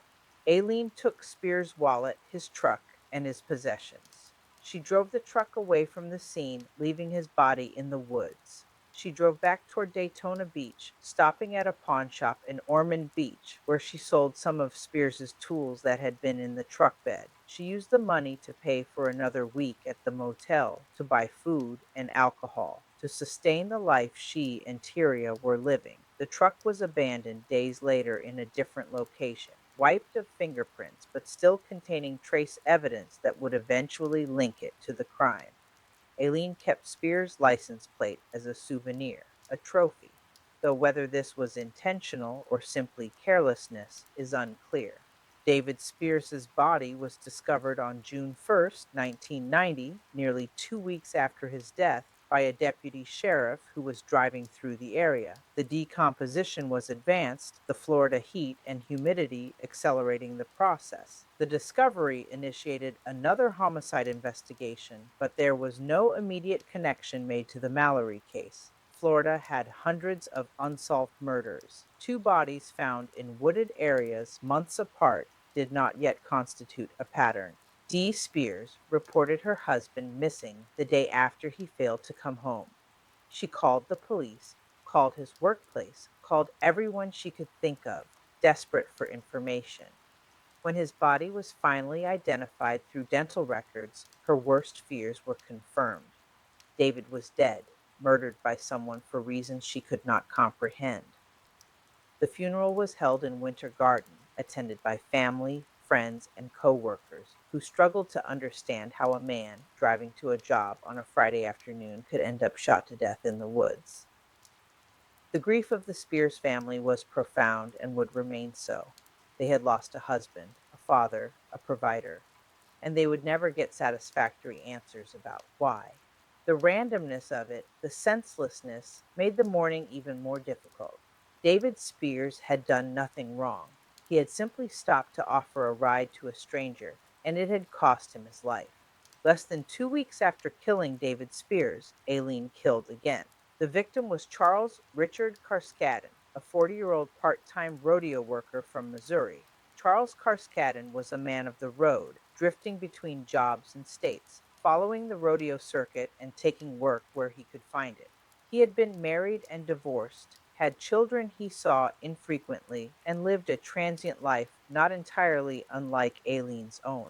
He was not wealthy, not settled, not particularly successful by conventional measures. But he had friends, people who cared about him, people who would remember him as someone who loved horses and open spaces and the freedom of the road. In late May of 1990, Carskadden was driving through Florida, heading south on Interstate 75 in a borrowed car, a 1975 Cadillac. He was on his way to visit his girlfriend in Tampa, a woman he had been seeing for several months. He had called her from the road, telling her he would arrive soon, that he was looking forward to seeing her. On May 31st or June 1st, the exact date is difficult to pinpoint due to the decomposition of the body. Carskadden picked up Aileen Wuornos somewhere along Orange 75. Whether he picked her up as a hitchhiker or as a prostitute is unknown, but he stopped and she got in, and they drove together toward what would be his death. They ended up on a rural road off Highway 52 in Pasco County, another wooded, isolated area. Aileen would later claim that Carskadden had attempted to rape her, that he had become violent, and she had defended herself. But again, the forensic evidence told a different story. Charles Carskadden was shot 9 times. The wounds were scattered across his torso, arms, and chest. The concentration of shots suggested a prolonged attack, not a single defensive act. The medical examiner noted that several of the shots would have been immediately incapacitating, meaning the additional shots were fired into a man who was already dying or dead.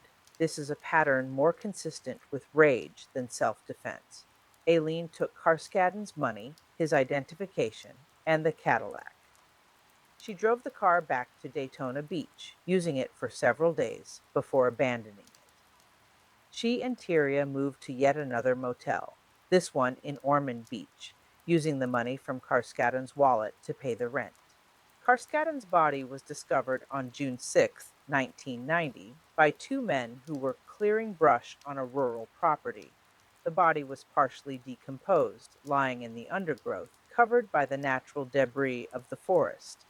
The Pasco County Sheriff's Office responded, initiated an investigation, and within days had identified the victim through fingerprints. His girlfriend in Tampa had already reported him missing, worried when he failed to arrive and stopped answering his phone. The notification of his death was delivered by police officers who had to tell her that the man she loved had been murdered, his body left in the woods like garbage. The Cadillac Carskadden had been driving was found abandoned in a parking lot in Daytona Beach. It had been wiped down, but investigators found blood evidence in the interior and traces that would eventually be matched to Aileen's fingerprints, but that connection would not be made for months. The investigation remained open, the case unsolved, and Aileen remained free. By June of 1990, law enforcement agencies across Florida were beginning to notice a pattern, though the pieces had not yet come together into a coherent picture. Three middle aged men had been found shot to death in wooded areas along the I 75 corridor. The murders shared similarities: multiple gunshot wounds from a .22 caliber weapon, victims robbed of their possessions and vehicles, bodies left in remote locations. But there was no clear suspect, no witnesses, no obvious connection between the victims other than geography. The cases were being investigated separately by different jurisdictions: Volusia County for Mallory, Citrus County for Spears, Pasco County for Carskadden. The agencies had not yet coordinated their efforts, had not yet realized they were looking for the same killer. The fourth victim was Peter Seams, a 65-year-old missionary from Jupiter, Florida. Seams represented a departure from the pattern in several significant ways, and his case would prove crucial in the eventual capture of Aileen Wuornos. Peter Seams was a devout Christian, a man who had dedicated his retirement years to missionary work. He had traveled extensively, bringing Bibles and religious materials to remote areas, helping to build churches and community centers. He was known in his church community as generous, kind, and deeply committed to his faith. He lived modestly, drove an old car, and gave much of his income to charitable causes. On June 7th, 1990, Seams left his home in Jupiter, driving north on I 95 toward Arkansas, where he was planning to do missionary work. He was driving a 1988 silver gray Pontiac Sunbird, the trunk packed with Bibles and religious pamphlets. He called home that evening from a rest stop, telling his family he was making good time and would call again the next day. That was the last time anyone heard from him.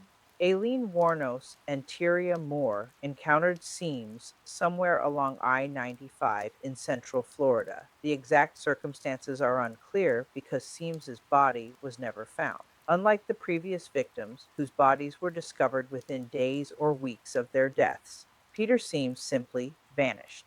What is known comes from witness testimony, physical evidence from the car, and Aileen's later confessions. According to Aileen, Seams picked her up as a hitchhiker. She claimed that he became aggressive, that he tried to assault her, and that she shot him in self defense. She said that Tyria was with her at the time, a claim that Tyria would vehemently deny. What is certain is that on July 4th, 1990, nearly a month after Seams disappeared, two women were seen crashing his Pontiac Sunbird in Orange Springs, Florida, about 30 miles south of Gainesville. Witnesses reported seeing the Sunbird driving erratically, swerving across the road before it crashed into an embankment. Two women exited the vehicle, one blonde, one brunette, and fled into the woods, abandoning the car. The witnesses called police, and when officers arrived, they found the Sunbird empty, but containing evidence that would prove crucial. There was blood on the seats and the interior panels. There were personal items belonging to Peter Seams scattered in the car. And there were palm prints and fingerprints on the steering wheel and doors, prints that would later be matched to Aileen Wuornos and Tyria Moore. The crash and the abandoned vehicle represented a significant break in the pattern. For the first time, there were witnesses who had seen the killers, who could provide descriptions. The police began circulating composite sketches based on the witness descriptions. Two women, one heavy set with blonde hair, one thinner with brown hair, both appearing disheveled and possibly intoxicated. But even with this new evidence, the connection to the previous murders was not immediately made. The Seams case was investigated as a missing person case initially, then as a suspected homicide, but it was not yet linked to Mallory, Spears, and Carskadden. The fingerprints from the sunbird were entered into databases, but the match would take time. Peter Seams's body has never been found. Speculation exists that Aileen disposed of it in a body of water, possibly one of the many lakes or rivers in central Florida where decomposition and wildlife would render it unrecoverable. Or perhaps she buried it in a location so remote that it will never be discovered. His family, his church community, everyone who loved him, has never had the closure of a body to bury, a grave to visit. Peter Seams exists in a terrible limbo, legally dead but physically absent, a man who drove away to do God's work and simply vanished from the earth. The killing continued. On July 30th, 1990, the body of Troy Burris was discovered floating in the Suwannee River in Dixie County in northern Florida. Burris was a 50-year-old sausage salesman from Ocala, a married man with children and grandchildren, a man who spent his days driving routes across central and northern Florida, selling products to grocery stores and restaurants. Troy Burris was well liked in his community. He was friendly, outgoing, the kind of salesman who remembered names and asked about people's families. He took pride in his work, in providing for his wife, Shirley, and their family. He drove a delivery truck for his job, but on the day he disappeared, July 30th, he was driving his personal vehicle, a 1988 Ford Ranger pickup truck. He had called Shirley that morning, telling her he was making deliveries in the Ocala area and would be home for dinner. But he never came home. Shirley waited, growing increasingly worried as the hours passed and Troy failed to call or arrive. She reported him missing that night, and the search began. 6 days later, on August 4th, two fishermen discovered his body in the Suwannee River. The body had been in the water for days, bloated and discolored by decomposition. Troy Burris had been shot twice in the torso with a .22 caliber weapon. The bullets had entered his chest, one piercing his heart, causing rapid death. The location where his body was found was miles from where he was last seen. His Ford Ranger was missing, later discovered abandoned in a wooded area in Marion County. The truck had been wiped of prints, but contained trace evidence, fibers, hairs, blood that would eventually be analyzed.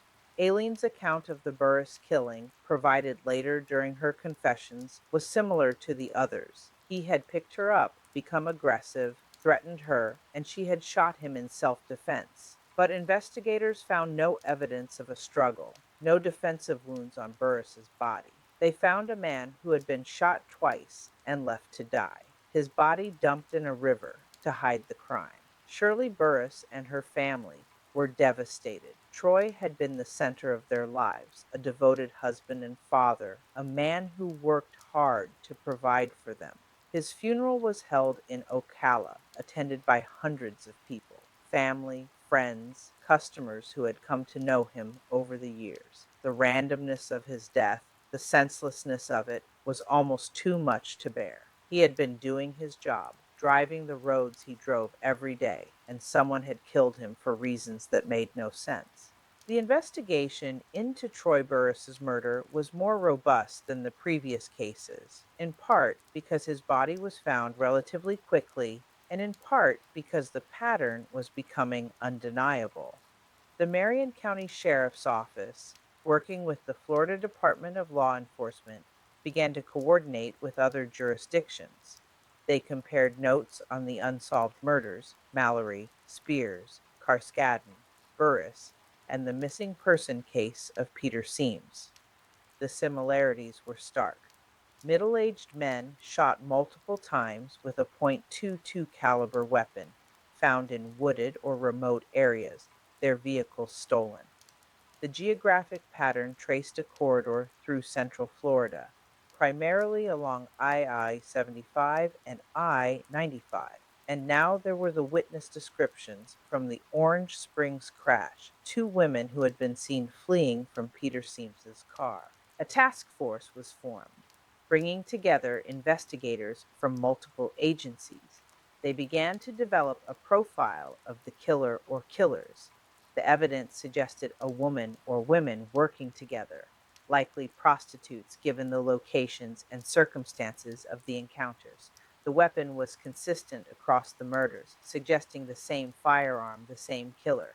The task force began circulating information asking truck stops and motels along the highways if anyone had seen women matching the descriptions. But Aileen remained elusive. She and Tyria moved frequently, never staying in one place long enough to establish a pattern. They used false names, paid in cash, left no paper trail, and Aileen was careful now, more cautious about how she disposed of the victim's possessions, more aware that police might be looking for her.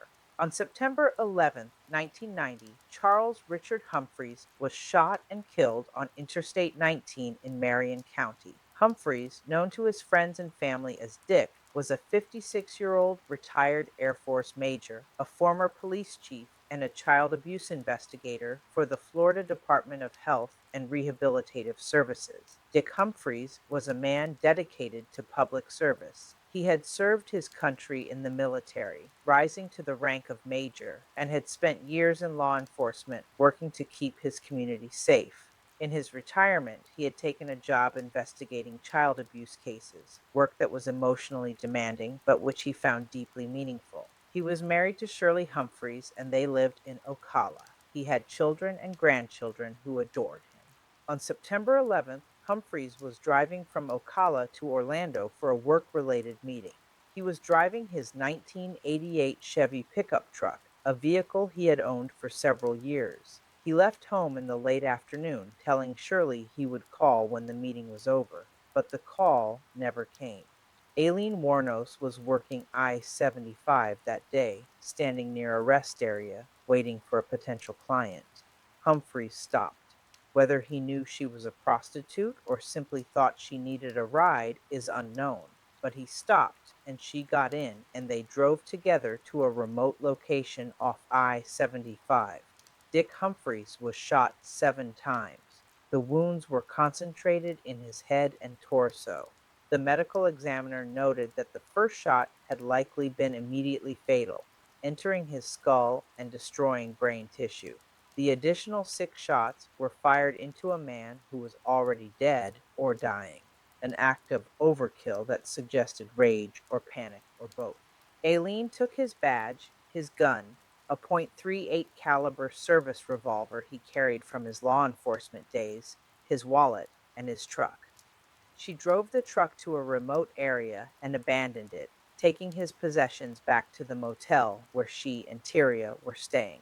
She pawned his badge and some of his other items, transactions that would later be traced back to her through pawnshop records. Humphrey's body was found the next day by a state road maintenance crew working along I-75. The discovery initiated an immediate and intensive investigation. Humphreys was a former police officer, a respected member of the law enforcement community, and his murder galvanized investigators in a way the previous cases had not. This was one of their own. The Marion County Sheriff's Office, working with the task force, processed the crime scene meticulously. They found shell casings, tire tracks, trace evidence. They canvassed the area, interviewed witnesses, followed every lead, and they began to see the connections to the other murders, the pattern that was now undeniable. Shirley Humphreys was notified of her husband's death by officers who knew him, who had worked with him. The grief was compounded by the nature of his death, murdered by someone he had likely tried to help, shot multiple times in an act of senseless violence. His funeral was attended by law enforcement from across the state, a sea of uniforms paying tribute to a man who had dedicated his life to service. The final victim was Walter Gino Antonio, a 60-year-old security guard and reserve police officer from Merritt Island, Florida. Antonio was killed on November 19, 1990, nearly a year after Richard Mallory's death. Walter Antonio was a widower, his wife having passed away several years earlier. He lived alone, but was close to his extended family. particularly his adult children and his grandchildren. He worked as a security guard, supplementing his income and staying active in his retirement. He was also a reserve police officer, volunteering his time to help local law enforcement. He was known as a gentleman, kind and soft spoken, someone who enjoyed simple pleasures, gardening, reading, spending time with his grandchildren. He drove a 1981 Pontiac Grand Prix, a car he maintained meticulously, keeping it clean and in good repair. On November 19th, Antonio left his home in Merritt Island, telling neighbors he was going for a drive. He enjoyed driving along the coastal roads, looking at the ocean, stopping at diners for coffee. He did not return that day, and by the next morning his family had reported him missing. His body was found on November 24th in a wooded area off Highway 1 in Brevard County, northwest of Merritt Island. He had been shot 4 times in the torso and back. The medical examiner determined that he had bled to death from the wounds, a process that would have taken several minutes, meaning he died slowly, in pain, alone. Aileen took his car, his badge, his service weapon, and what little money he had on him. She drove the Grand Prix back toward Daytona Beach, using it for several days before abandoning it. The car was found in a parking lot in Daytona and, when processed for evidence, yielded fingerprints that matched those found in Peter Seams's Sunbird. Walter Antonio's family mourned a man who had never hurt anyone, who had spent his life helping others, who had been murdered for reasons they would never fully understand. His funeral was attended by fellow officers, family, and friends who remembered him as a good man taken too soon. By late November of 1990, the task force investigating the highway murders had accumulated substantial evidence. They had witness descriptions from the Orange Springs crash. They had fingerprints from multiple vehicles. They had pawnshop records showing a woman using the names Susan Blahovec and Lori Grody selling items that belonged to the victims. They had composite sketches of 2 women who were now the primary suspects. The break in the case came when investigators matched the pawnshop signatures and thumbprints to Aileen Carol Wuornos, a known prostitute with an extensive criminal record. They also identified Tyria Moore as her companion, the second woman in the composite sketches. On December 1st, 1990, exactly 1 year after Richard Mallory's murder, surveillance began on the motel where Aileen and Tyria were staying. The plan was to separate them, to arrest them individually, and to get one to turn on the other. The geographic mapping of Aileen's killing spree reveals a pattern that followed the major highway corridors of Central Florida. Interstate 75, which runs north south through the center of the state, was the primary hunting ground. I-95 along the coast was secondary. The rest areas, truck stops, and remote wooded areas along these highways became sites of murder, places where the anonymity of the road allowed predator and prey to meet without witnesses. The psychological transformation of Aileen Wuornos over the course of these 13 months is striking. The first killing, Richard Mallory, was accompanied by panic, fear, attempts to hide the evidence through fire. There was still some recognition that what she had done was wrong, that consequences would follow if she was caught. But with each subsequent killing, that recognition faded. The murders became easier, more routine. The overkill, the multiple shots fired into bodies already dying, suggests escalating rage and diminishing impulse control. The theft of the victim's possessions became more brazen. She pawned items in her own name, used their cars openly, left more evidence behind. This escalation is consistent with the psychological profile of someone whose trauma responses have overwhelmed their executive functioning. Aileen had spent her entire life in survival mode, her nervous system perpetually activated, her fight or flight response constantly engaged. The murders represented a shift from flight to fight, from being a victim to being an aggressor, but the underlying psychology was the same. She was reacting to perceived threats, real or imagined, with the only tools she had. violence, and rage.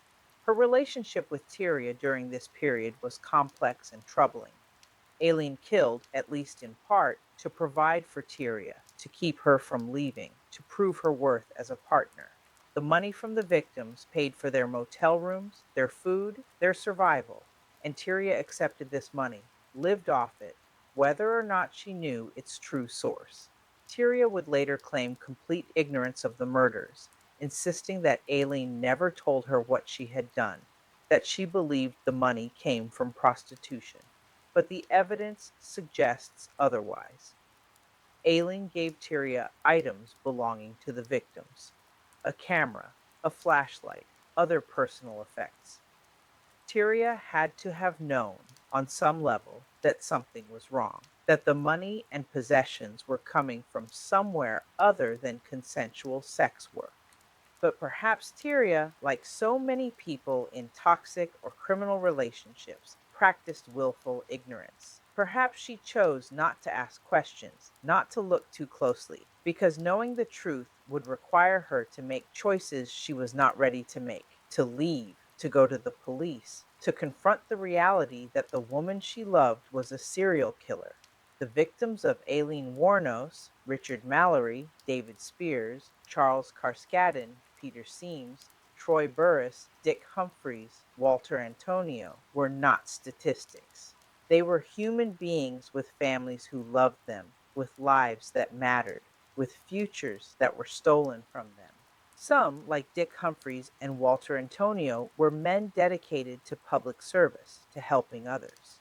Some, like Troy Burris and David Spears, were working men, providing for their families through honest labor.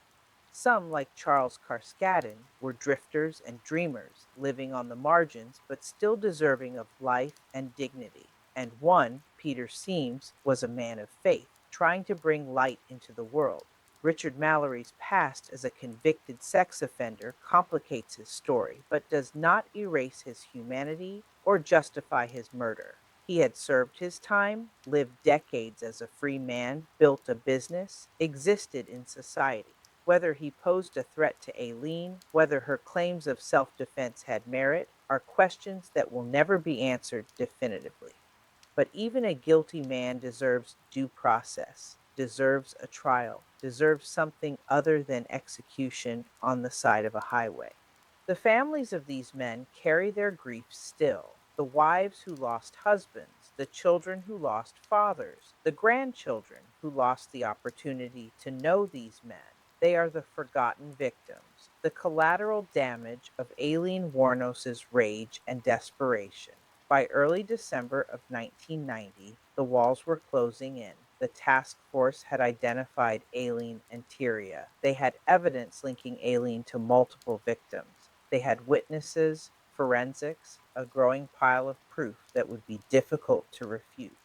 The plan was to use Tyria to get a confession. Investigators contacted Tyria's family in Ohio, convinced them to help bring Tyria in. On January 9th, 1991, Tyria Moore was arrested in Pennsylvania, where she had fled after learning police were looking for her.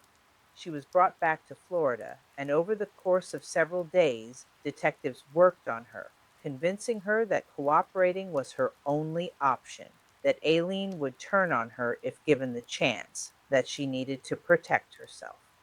Tyria agreed to help. She agreed to make recorded phone calls to Aileen, who was still free and unaware that Tyria had been arrested. In those phone calls, Tyria would attempt to elicit a confession to get Aileen to admit to the murders. The rain falls on the highways where 7 men died, on the woods where their bodies were found, on the motels where Aileen and Tyria lived off the proceeds of murder. It falls on the year of violence, on the transformation of a victim into a killer, on the rage that consumed 7 lives and destroyed countless others. The drowning moon hangs heavy over Florida, its light illuminating the roads traveled, the choices made, the blood spilled. And Aileen Wuornos, America's first female serial killer, is about to face the reckoning she has been running from her entire life. The highway has reached its end. The killing spree is over. And now comes the accounting, the arrests, the confessions, the trial, the execution. Now comes the circus of media and spectacle, the reduction of complex humanity into sound bites and headlines. Now comes the ending that was perhaps inevitable from the moment a damaged child was born into a world that would never offer her mercy. Every investigation begins with fragments: a body in the woods, an abandoned car, a witness who saw something they cannot quite articulate. These fragments exist in isolation at first, scattered across jurisdictions and case files, pieces of a puzzle that no one yet knows exists. But eventually, if the investigators are diligent and the evidence cooperative, the fragments begin to connect. Patterns emerge from chaos. A story takes shape, and what was once invisible becomes impossible to ignore. In the final months of 1990, law enforcement agencies across Central Florida were drowning in fragments. 7 men were dead or missing, their bodies found in wooded areas or floating in rivers, all shot with the same caliber weapon, all stripped of their possessions and vehicles. The cases were being investigated separately by different agencies: Volusia County, Citrus County, Pasco County, Marion County, Dixie County, Brevard County, each jurisdiction working its own homicide, unaware that they were all hunting the same killer. But fragments, when examined closely enough, reveal their connections, and by late autumn of 1990, those connections were becoming impossible to ignore. The first significant link came through the stolen vehicles. Each victim's car had been taken, driven away from the murder scene, and abandoned somewhere in the Daytona Beach area or along the I 95 corridor. The vehicles were usually wiped down, but not thoroughly enough. Forensic technicians processing the cars found fingerprints on steering wheels, door handles, rear view mirrors, places that even a careful criminal might forget to clean. The fingerprints from Richard Mallory's Cadillac, David Spears's pickup truck, Charles Carskadden's Cadillac, and Peter Seams's Pontiac Sunbird were entered into the automated fingerprint identification system, a database that compared prints against millions of records from arrests across the country. The computer flagged multiple matches, and when investigators examined the results, a name appeared repeatedly: Aileen Carol Wuornos. Aileen's fingerprints were on file from her numerous arrests over the years: disorderly conduct, DUI, weapons offenses, forgery, theft. Each arrest had included booking procedures, including fingerprinting, and those prints had been logged into state and federal databases. Now, decades of petty crimes were providing the evidence that would link her to murder, but fingerprints alone were not enough. They placed Aileen in the vehicles, but they did not prove she had killed the men who owned them. She could claim she had been given rides, that she had touched the cars innocently. Investigators needed more. They needed a pattern of behavior, a trail of evidence that would demonstrate premeditation and intent. The second major break came through pawn shops. Florida law required pawnbrokers to record detailed information about anyone selling items: name, address, identification, thumbprint. The law was designed to combat theft by creating a paper trail for stolen goods. And in the case of Aileen Wuornos, it worked exactly as intended. Investigators examining the victim's stolen property began checking pawn shops in the Daytona Beach area, looking for items that matched descriptions of what had been taken. They found a camera belonging to Richard Mallory, pawned at a shop in Daytona on December 6, 1989, less than a week after his murder. They found tools belonging to David Spears, pawned in Ormond Beach. They found a radar detector belonging to Charles Humphreys, pawned under a false name. Each pawn transaction included a pawn slip with the seller's signature and thumbprint. The signatures varied: Susan Blahovac, Lori Grody, Cami Marsh Green, but the thumbprints were identical. They all belonged to Aileen Carol Wuornos. The pawnshop records provided more than just proof of possession. They provided dates and times, creating a timeline that correlated with the murders. Items belonging to Richard Mallory appeared in pawn shops within days of his disappearance. Items belonging to David Spears surfaced shortly after his death. The pattern was consistent, methodical, damning. Investigators also found something else in the pawn shop records, a second name that appeared occasionally alongside Aileen's. Tyria Moore had accompanied Aileen to at least one pawn transaction, her name listed as a reference or co-seller. This placed Tyria in the orbit of the crimes, raising questions about her knowledge and involvement. The third crucial piece of evidence came from the crash of Peter Siems's Pontiac Sunbird on July 4th, 1990. The witnesses who had seen two women fleeing the vehicle had provided descriptions to police, and those descriptions had been used to create composite sketches. The sketches were remarkably detailed. One woman was heavy set with blonde or light brown hair, appearing to be in her 30s, wearing jeans and a tank top. The second woman was thinner, with darker hair, younger looking, dressed similarly. The composites were initially circulated locally, distributed to law enforcement in the Orange Springs area and the surrounding counties. But as the murder cases began to connect, investigators realized that the women in the sketches might be linked to the highway killings. The timing was right. Peter Seams had disappeared in early June, and his car had crashed a month later, fitting the pattern of a murder followed by theft of the victim's vehicle. On November 29th, 1990, the composite sketches were released to the media. The Florida Department of Law Enforcement, coordinating with local agencies, held a press conference announcing that they were seeking two women for questioning in connection with multiple homicides along Florida's highways. The sketches were displayed and a tip line was established. The media response was immediate and overwhelming. The story had everything that captured public attention: multiple murders, a serial killer still at large, and the shocking detail that the suspect was a woman. Female serial killers were extraordinarily rare, and the novelty of it made the story irresistible to journalists and the public alike. The composite sketches appeared on the front pages of newspapers across Florida. They were broadcast on local and national television news.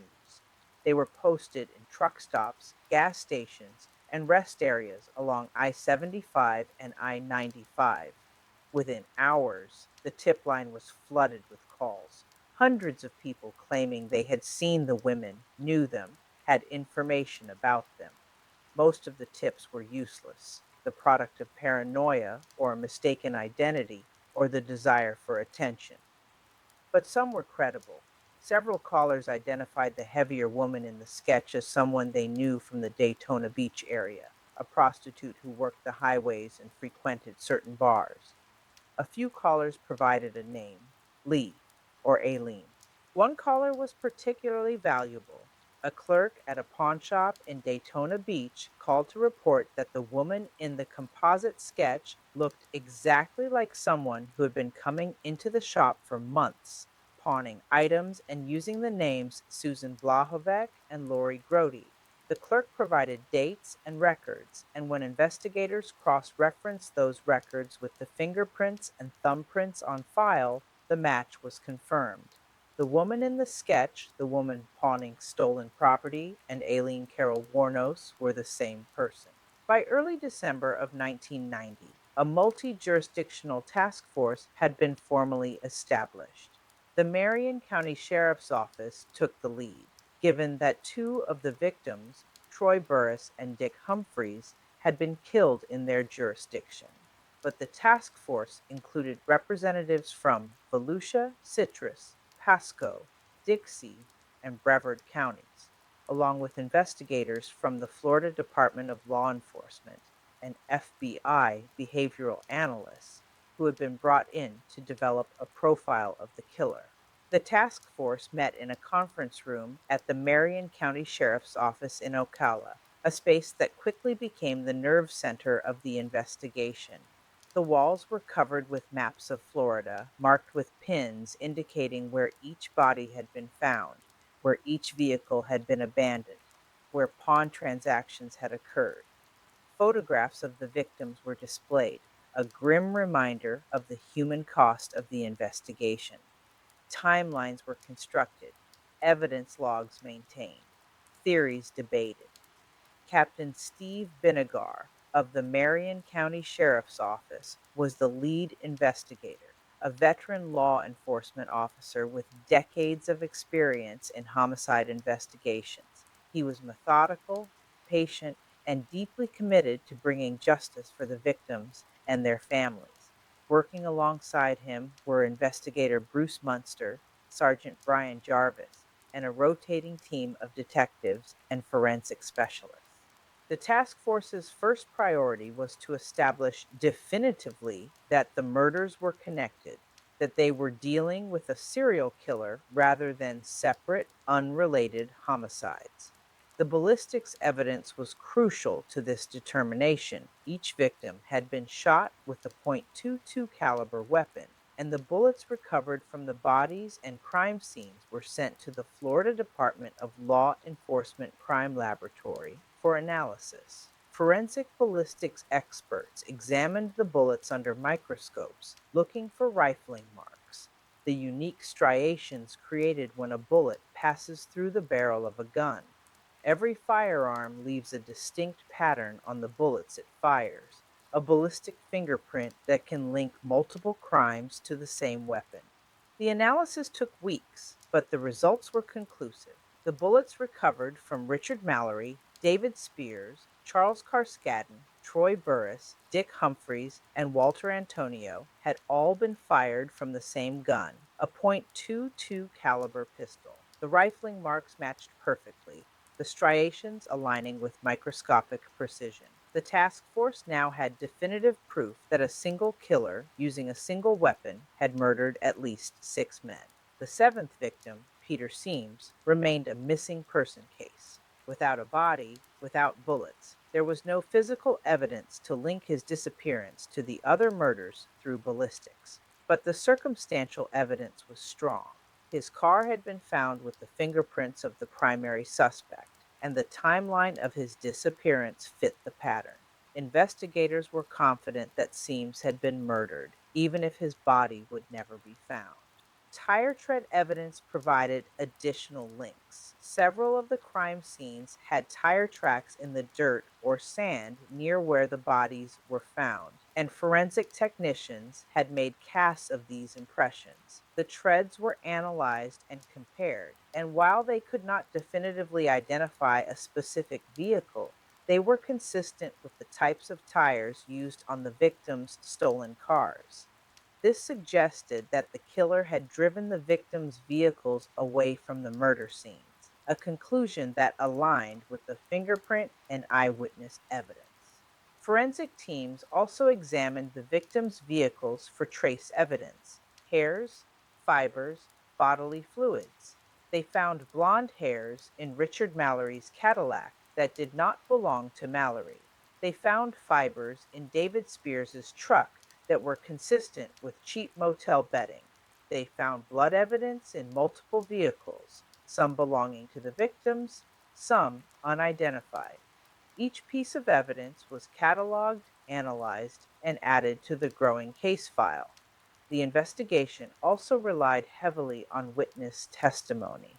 The 2 men who had seen the women fleeing Peter Seams's crashed Sunbird were interviewed repeatedly, asked to recall every detail they could remember. They described the women's clothing, their approximate heights and weights, the direction they had fled. They remembered that one woman had appeared to be limping, that both had seemed panicked, that they had run into the woods without looking back.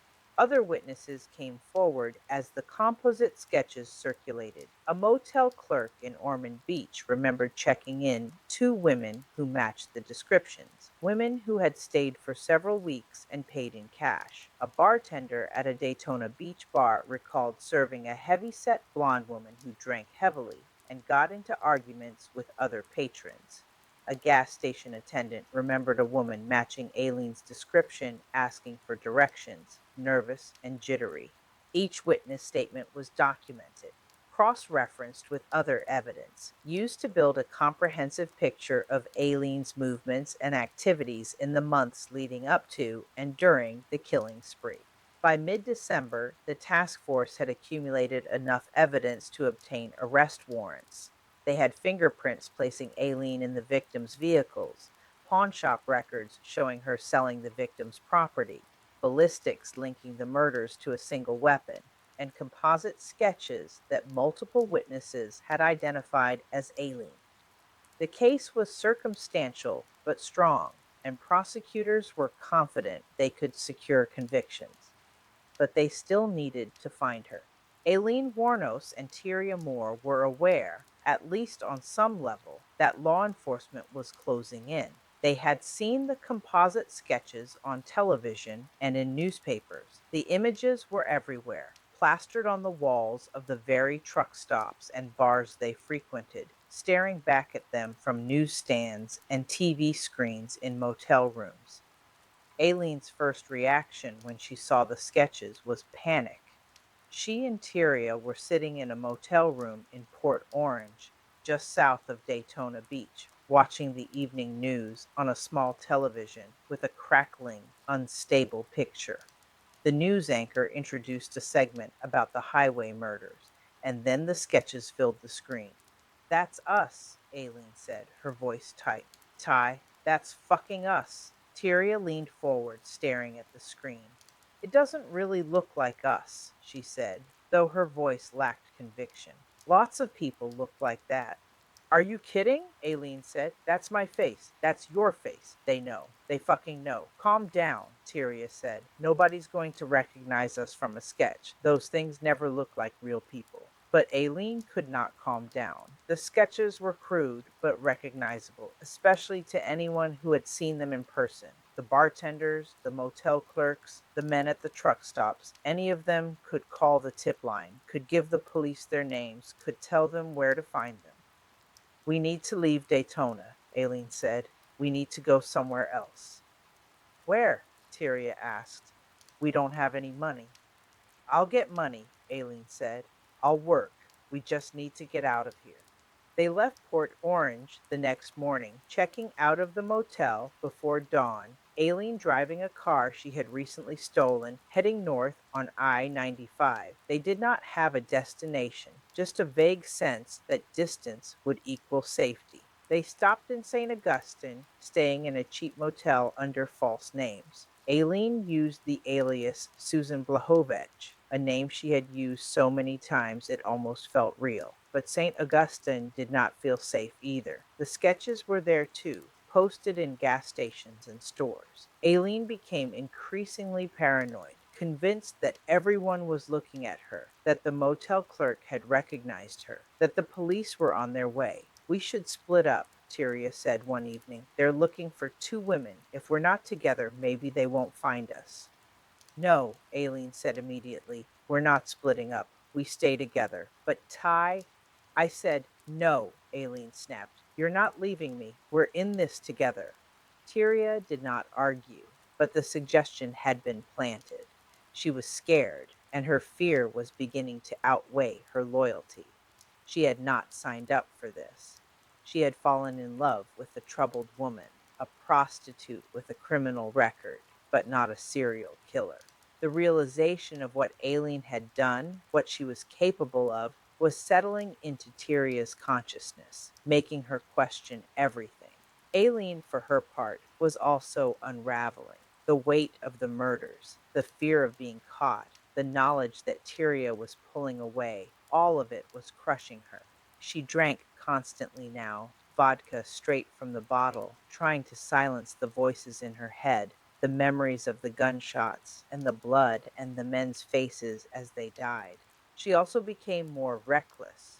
She got into a fight at a bar in St. Augustine, punching a woman who had looked at her wrong, nearly getting arrested before Tyria dragged her out and they fled. She stole a car in broad daylight, breaking the window and hot wiring it while people walked past. She was acting like someone who wanted to get caught or who no longer cared whether she did. In early January of 1991, they moved again. this time to a motel in Daytona Beach, closer to their familiar territory. It was a risk, but they were running out of money and options. Aileen needed to work, and the only place she knew how to work was the highways around Daytona. The motel was called the Fairview, a rundown establishment on Ridgewood Avenue that catered to transients, addicts, and prostitutes. The rooms were $15 a night, paid in cash, no questions asked. Aileen checked in under the name Cammie Marsh Green, another alias she had used in the past. The clerk, a tired looking man in his 50s, barely glanced at her as he handed over the key. The room was as depressing as every other motel room they had stayed in: stained carpet, a sagging bed, a TV that only got three channels. But it was shelter, and for now, that was enough. Tyria found work cleaning rooms at a nearby hotel, trying to earn legitimate money, trying to create some distance from Aileen's criminal activities. But she came back to the Fairview every night, unable or unwilling to fully break away. The codependency between them was profound, a toxic bond forged through years of shared survival and mutual need. "They're going to catch us," Tyria said one night, lying in bed next to Aileen, staring at the water stained ceiling. "You know that, right?" "They're not going to catch us," Aileen said, but her voice lacked conviction. "Everyone who sees those sketches knows it's us," Tyria continued. "The bartenders, the motel clerks. Someone's going to call the police. Then we'll run again," Aileen said. "Where?" Tyria asked. "Where are we going to go that they won't find us?" Aileen didn't answer. She didn't have an answer. The net was closing, and both of them could feel it, could sense the walls moving inward, the space for escape shrinking day by day. While Aileen and Tyria were spiraling in cheap motels, the task force was methodically building its case and planning the arrest. They knew Aileen was in the Daytona Beach area. The pawnshop transactions and witness sightings confirmed it. But Daytona Beach was a city of 60,000 people, swelling to many times that during tourist season, and finding two transient women moving between motels and using false names was like finding needles in a haystack. The task force decided they needed help, and the most effective help would come from someone Aileen trusted. They needed Tyria Moore. Investigators had identified Tyria early in the investigation, her name appearing in pawnshop records and her description matching the second woman in the composite sketches. They ran background checks and discovered she had family in Ohio, a mother and siblings who still lived in the area where Tyria had grown up. The plan was to use Tyria's family to draw her out, to convince her to cooperate with law enforcement. It was a risky strategy. If Tyria warned Aileen, both women could flee and disappear entirely. But the task force believed that Tyria was the weaker link, the one more likely to break under pressure, the one who could be turned against Aileen. On January 8th, 1991, investigators contacted Tyria's mother in Ohio, explaining the situation and asking for her help. They told her that Tyria was wanted for questioning in connection with multiple murders, that she was in danger, and that she needed to come in voluntarily before she was arrested as an accomplice. Tyria's mother was horrified. She had known her daughter was living a troubled life in Florida, but she had not imagined this. She agreed to cooperate, to call Tyria and convince her to turn herself in. The phone call was made on January 9th, with investigators listening on a recorded line. Tyria's mother begged her daughter to come home to talk to the police, to extricate herself from the situation before it was too late. "Ty, honey, you need to get away from that woman," her mother said. "She's dangerous. She's going to drag you down with her." "Mom, I don't know what you're talking about," Tyria said, though her voice was shaking. "The police came to see me," her mother said. "They showed me pictures. They know, Ty. They know everything. You need to come home." There was a long silence on the line. When Tyria spoke again, she was crying. "I didn't do anything," she said. "I didn't kill anyone. It was all Lee. I didn't know. I swear I didn't know." "Then come home and tell them that," her mother urged. "Come home and help them, and they'll help you."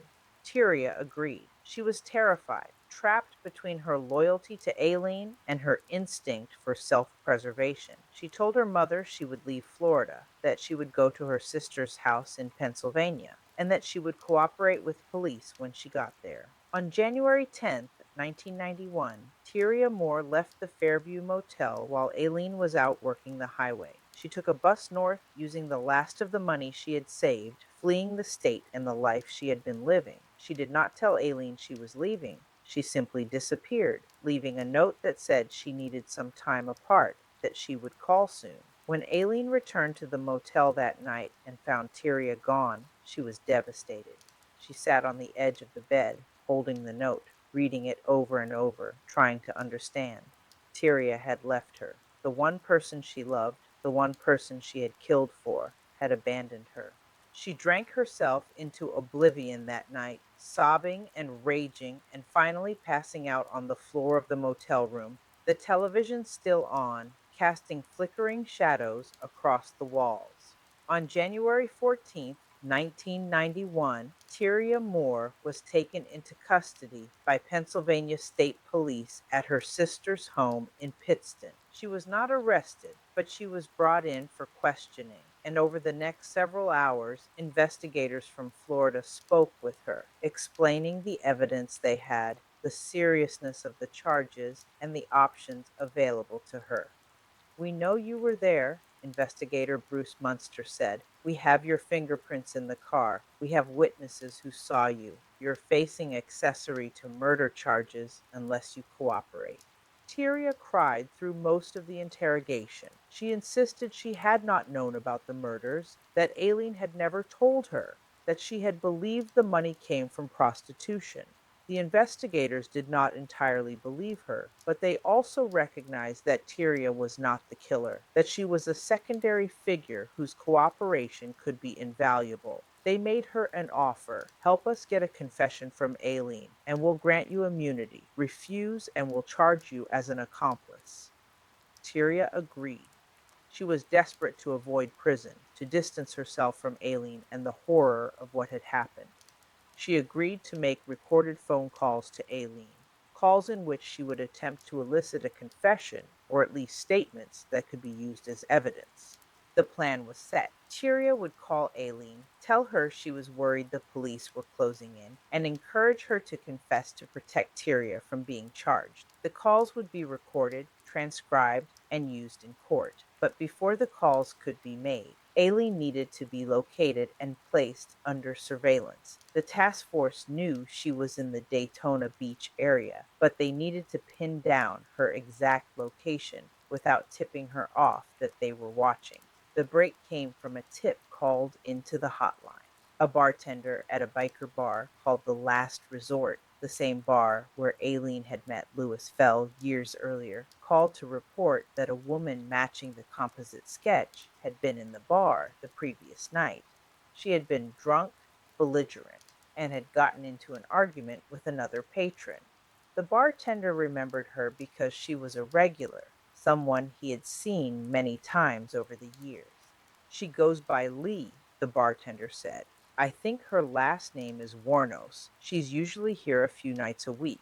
This was the confirmation the task force needed. They placed the Last Resort under surveillance, watching the entrance and parking lot, waiting for Aileen to appear. On the evening of January 8th, Aileen walked into the Last Resort alone and already drunk. She sat at the bar and ordered a beer, and the bartender, who had been briefed by police, served her while remaining calm and acting normal. Undercover officers were positioned throughout the bar, dressed in casual clothes, blending in with the regular patrons. Aileen stayed at the bar for several hours, drinking steadily, talking to no one, staring at the television mounted above the bar. She looked haggard, her face drawn, her eyes red rimmed and hollow. She was unraveling, and anyone watching could see it. At approximately 11 p.m., she left the bar and walked across the parking lot toward a motel that was visible from the bar's entrance. The undercover officers followed at a distance, watching as she entered a room at the Fairview Motel on Ridgewood Avenue. The surveillance team noted the room number and reported back to the task force. Aileen Carol Wuornos had been located. The decision was made to arrest her the following day. The task force wanted to take her without incident, without giving her the opportunity to flee or to harm herself or others. They planned a takedown that would be swift and overwhelming, using multiple officers to ensure she could not resist. But they also wanted the phone calls with Tyria to happen first. The recorded confessions would be invaluable at trial, providing direct evidence of Aileen's guilt in her own words. The plan was to wait until Tyria made the calls, elicit whatever admissions they could, and then move in for the arrest. On January 9th, 1991, the first phone call was made. Tyria, sitting in a room at the Volusia County Sheriff's Office with investigators monitoring the call, dialed the Fairview Motel and asked to be connected to Aileen's room. The phone rang several times before Aileen answered, her voice thick with sleep and alcohol. Hello? Lee, it's me, Tyria said. There was a pause, and then Aileen's voice changed, becoming alert, panicked. Ty, where are you? Are you okay? I'm okay, Tyria said. But Lee, I'm scared. The police came to see my family. They're looking for us. I know, Aileen said. I saw the sketches. But it's going to be okay. We just need to stay calm. They think I was involved, Tyria said, her voice breaking. They think I helped you. Lee, what did you do? I didn't do anything, Aileen said, but the lie was transparent, her voice wavering. They're saying people are dead, Tyria continued. They're saying you killed people. There was a long silence on the line. The investigators listening held their breath, waiting to see if Aileen would confess, would admit to the murders. Ty, I need you to listen to me, Aileen said finally. You didn't do anything wrong. You weren't involved. If they come to you, you tell them that. You tell them you don't know anything. But I do know, Tyria said. I know you had those men's things. I know you had their money. That doesn't mean anything, Aileen said. I found that stuff. I didn't hurt anyone. The call ended without a clear confession, but Aileen's responses were incriminating enough. She had acknowledged having the victim's possessions, had tried to coach Tyria on what to say to police. It was not a full admission of guilt, but it was a start. Over the next several days, more calls were made, each one recorded and transcribed. Tyria pressed harder, telling Aileen that she was terrified of going to prison, that she needed Aileen to tell the truth so Tyria could be cleared. And finally, on one of the calls, Aileen broke. I did it, she said, her voice barely above a whisper. I killed them. But it was self defense, Ty. They were going to hurt me. I had to protect myself. How many? Tyria asked, and the investigators leaned forward, listening intently. All of them, Aileen said. All the ones they're talking about. But I swear to God, Ty, it was self defense. They attacked me, every single one of them. The confession was on tape. The task force had what they needed. The arrest could proceed. On January 9th, 1991, at approximately 10 a.m., a team of officers from the Volusia County Sheriff's Office, the Marion County Sheriff's Office, and the Florida Department of Law Enforcement surrounded the Fairview Motel. They were heavily armed, wearing tactical gear, prepared for the possibility that Aileen might resist violently. Aileen was sitting in her motel room, watching television, unaware that her world was about to collapse. There was a loud knock on the door, and before she could respond, the door burst open and officers flooded into the room, weapons drawn, shouting commands. Get on the ground, get on the ground now. Aileen, startled and disoriented, complied immediately. She lay face down on the carpet, her hands behind her head, as officers cuffed her wrists and secured the room. Aileen Carol Wuornos, you are under arrest for the murder of Richard Mallory, one of the officers said, reading her Miranda rights as they lifted her to her feet. Aileen did not resist. She did not speak. She simply stood there, handcuffed and surrounded by law enforcement, the weight of her crimes finally catching up to her. The look on her face was not surprise or fear, but something closer to resignation, as though she had always known this moment would come. She was taken to the Volusia County Jail, booked, fingerprinted, and photographed. The mugshot taken that day would become iconic, reproduced in newspapers and on television. The face of America's first female serial killer, staring blankly into the camera, her eyes empty, her expression flat. The media descended immediately. News of the arrest spread within hours, and by the afternoon, reporters were camped outside the jail, cameras and microphones ready, demanding statements from law enforcement and trying to piece together the story of who Aileen Wuornos was and what she had done. The task force held a press conference that evening announcing the arrest and providing limited details about the case. Captain Steve Binigar stood at a podium flanked by representatives from the various agencies involved and read a prepared statement. Today, we arrested Aileen Carol Wuornos in connection with the murders of 7 men along Florida's highways over the past year. This arrest is the result of a coordinated, multi jurisdictional investigation involving local, state, and federal law enforcement. We believe we have apprehended a serial killer who has terrorized our communities and caused immeasurable pain to the families of the victims. The press conference was broadcast live on local news and picked up by national networks. The story was sensational, unprecedented. A female serial killer, a highway predator, a woman who had murdered 7 men. The public's fascination was immediate and intense.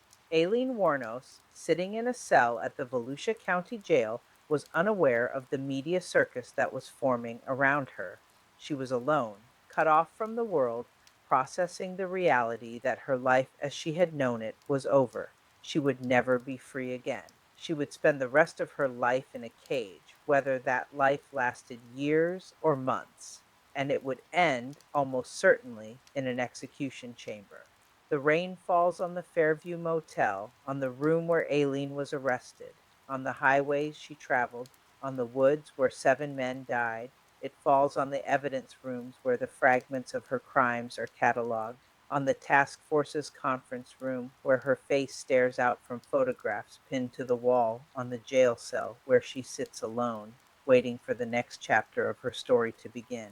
The net has closed. The tracks in the sand have been followed to their source. And Aileen Carol Wuornos, somebody's daughter, somebody's lover, somebody's nightmare, is about to face the justice system that will decide her fate.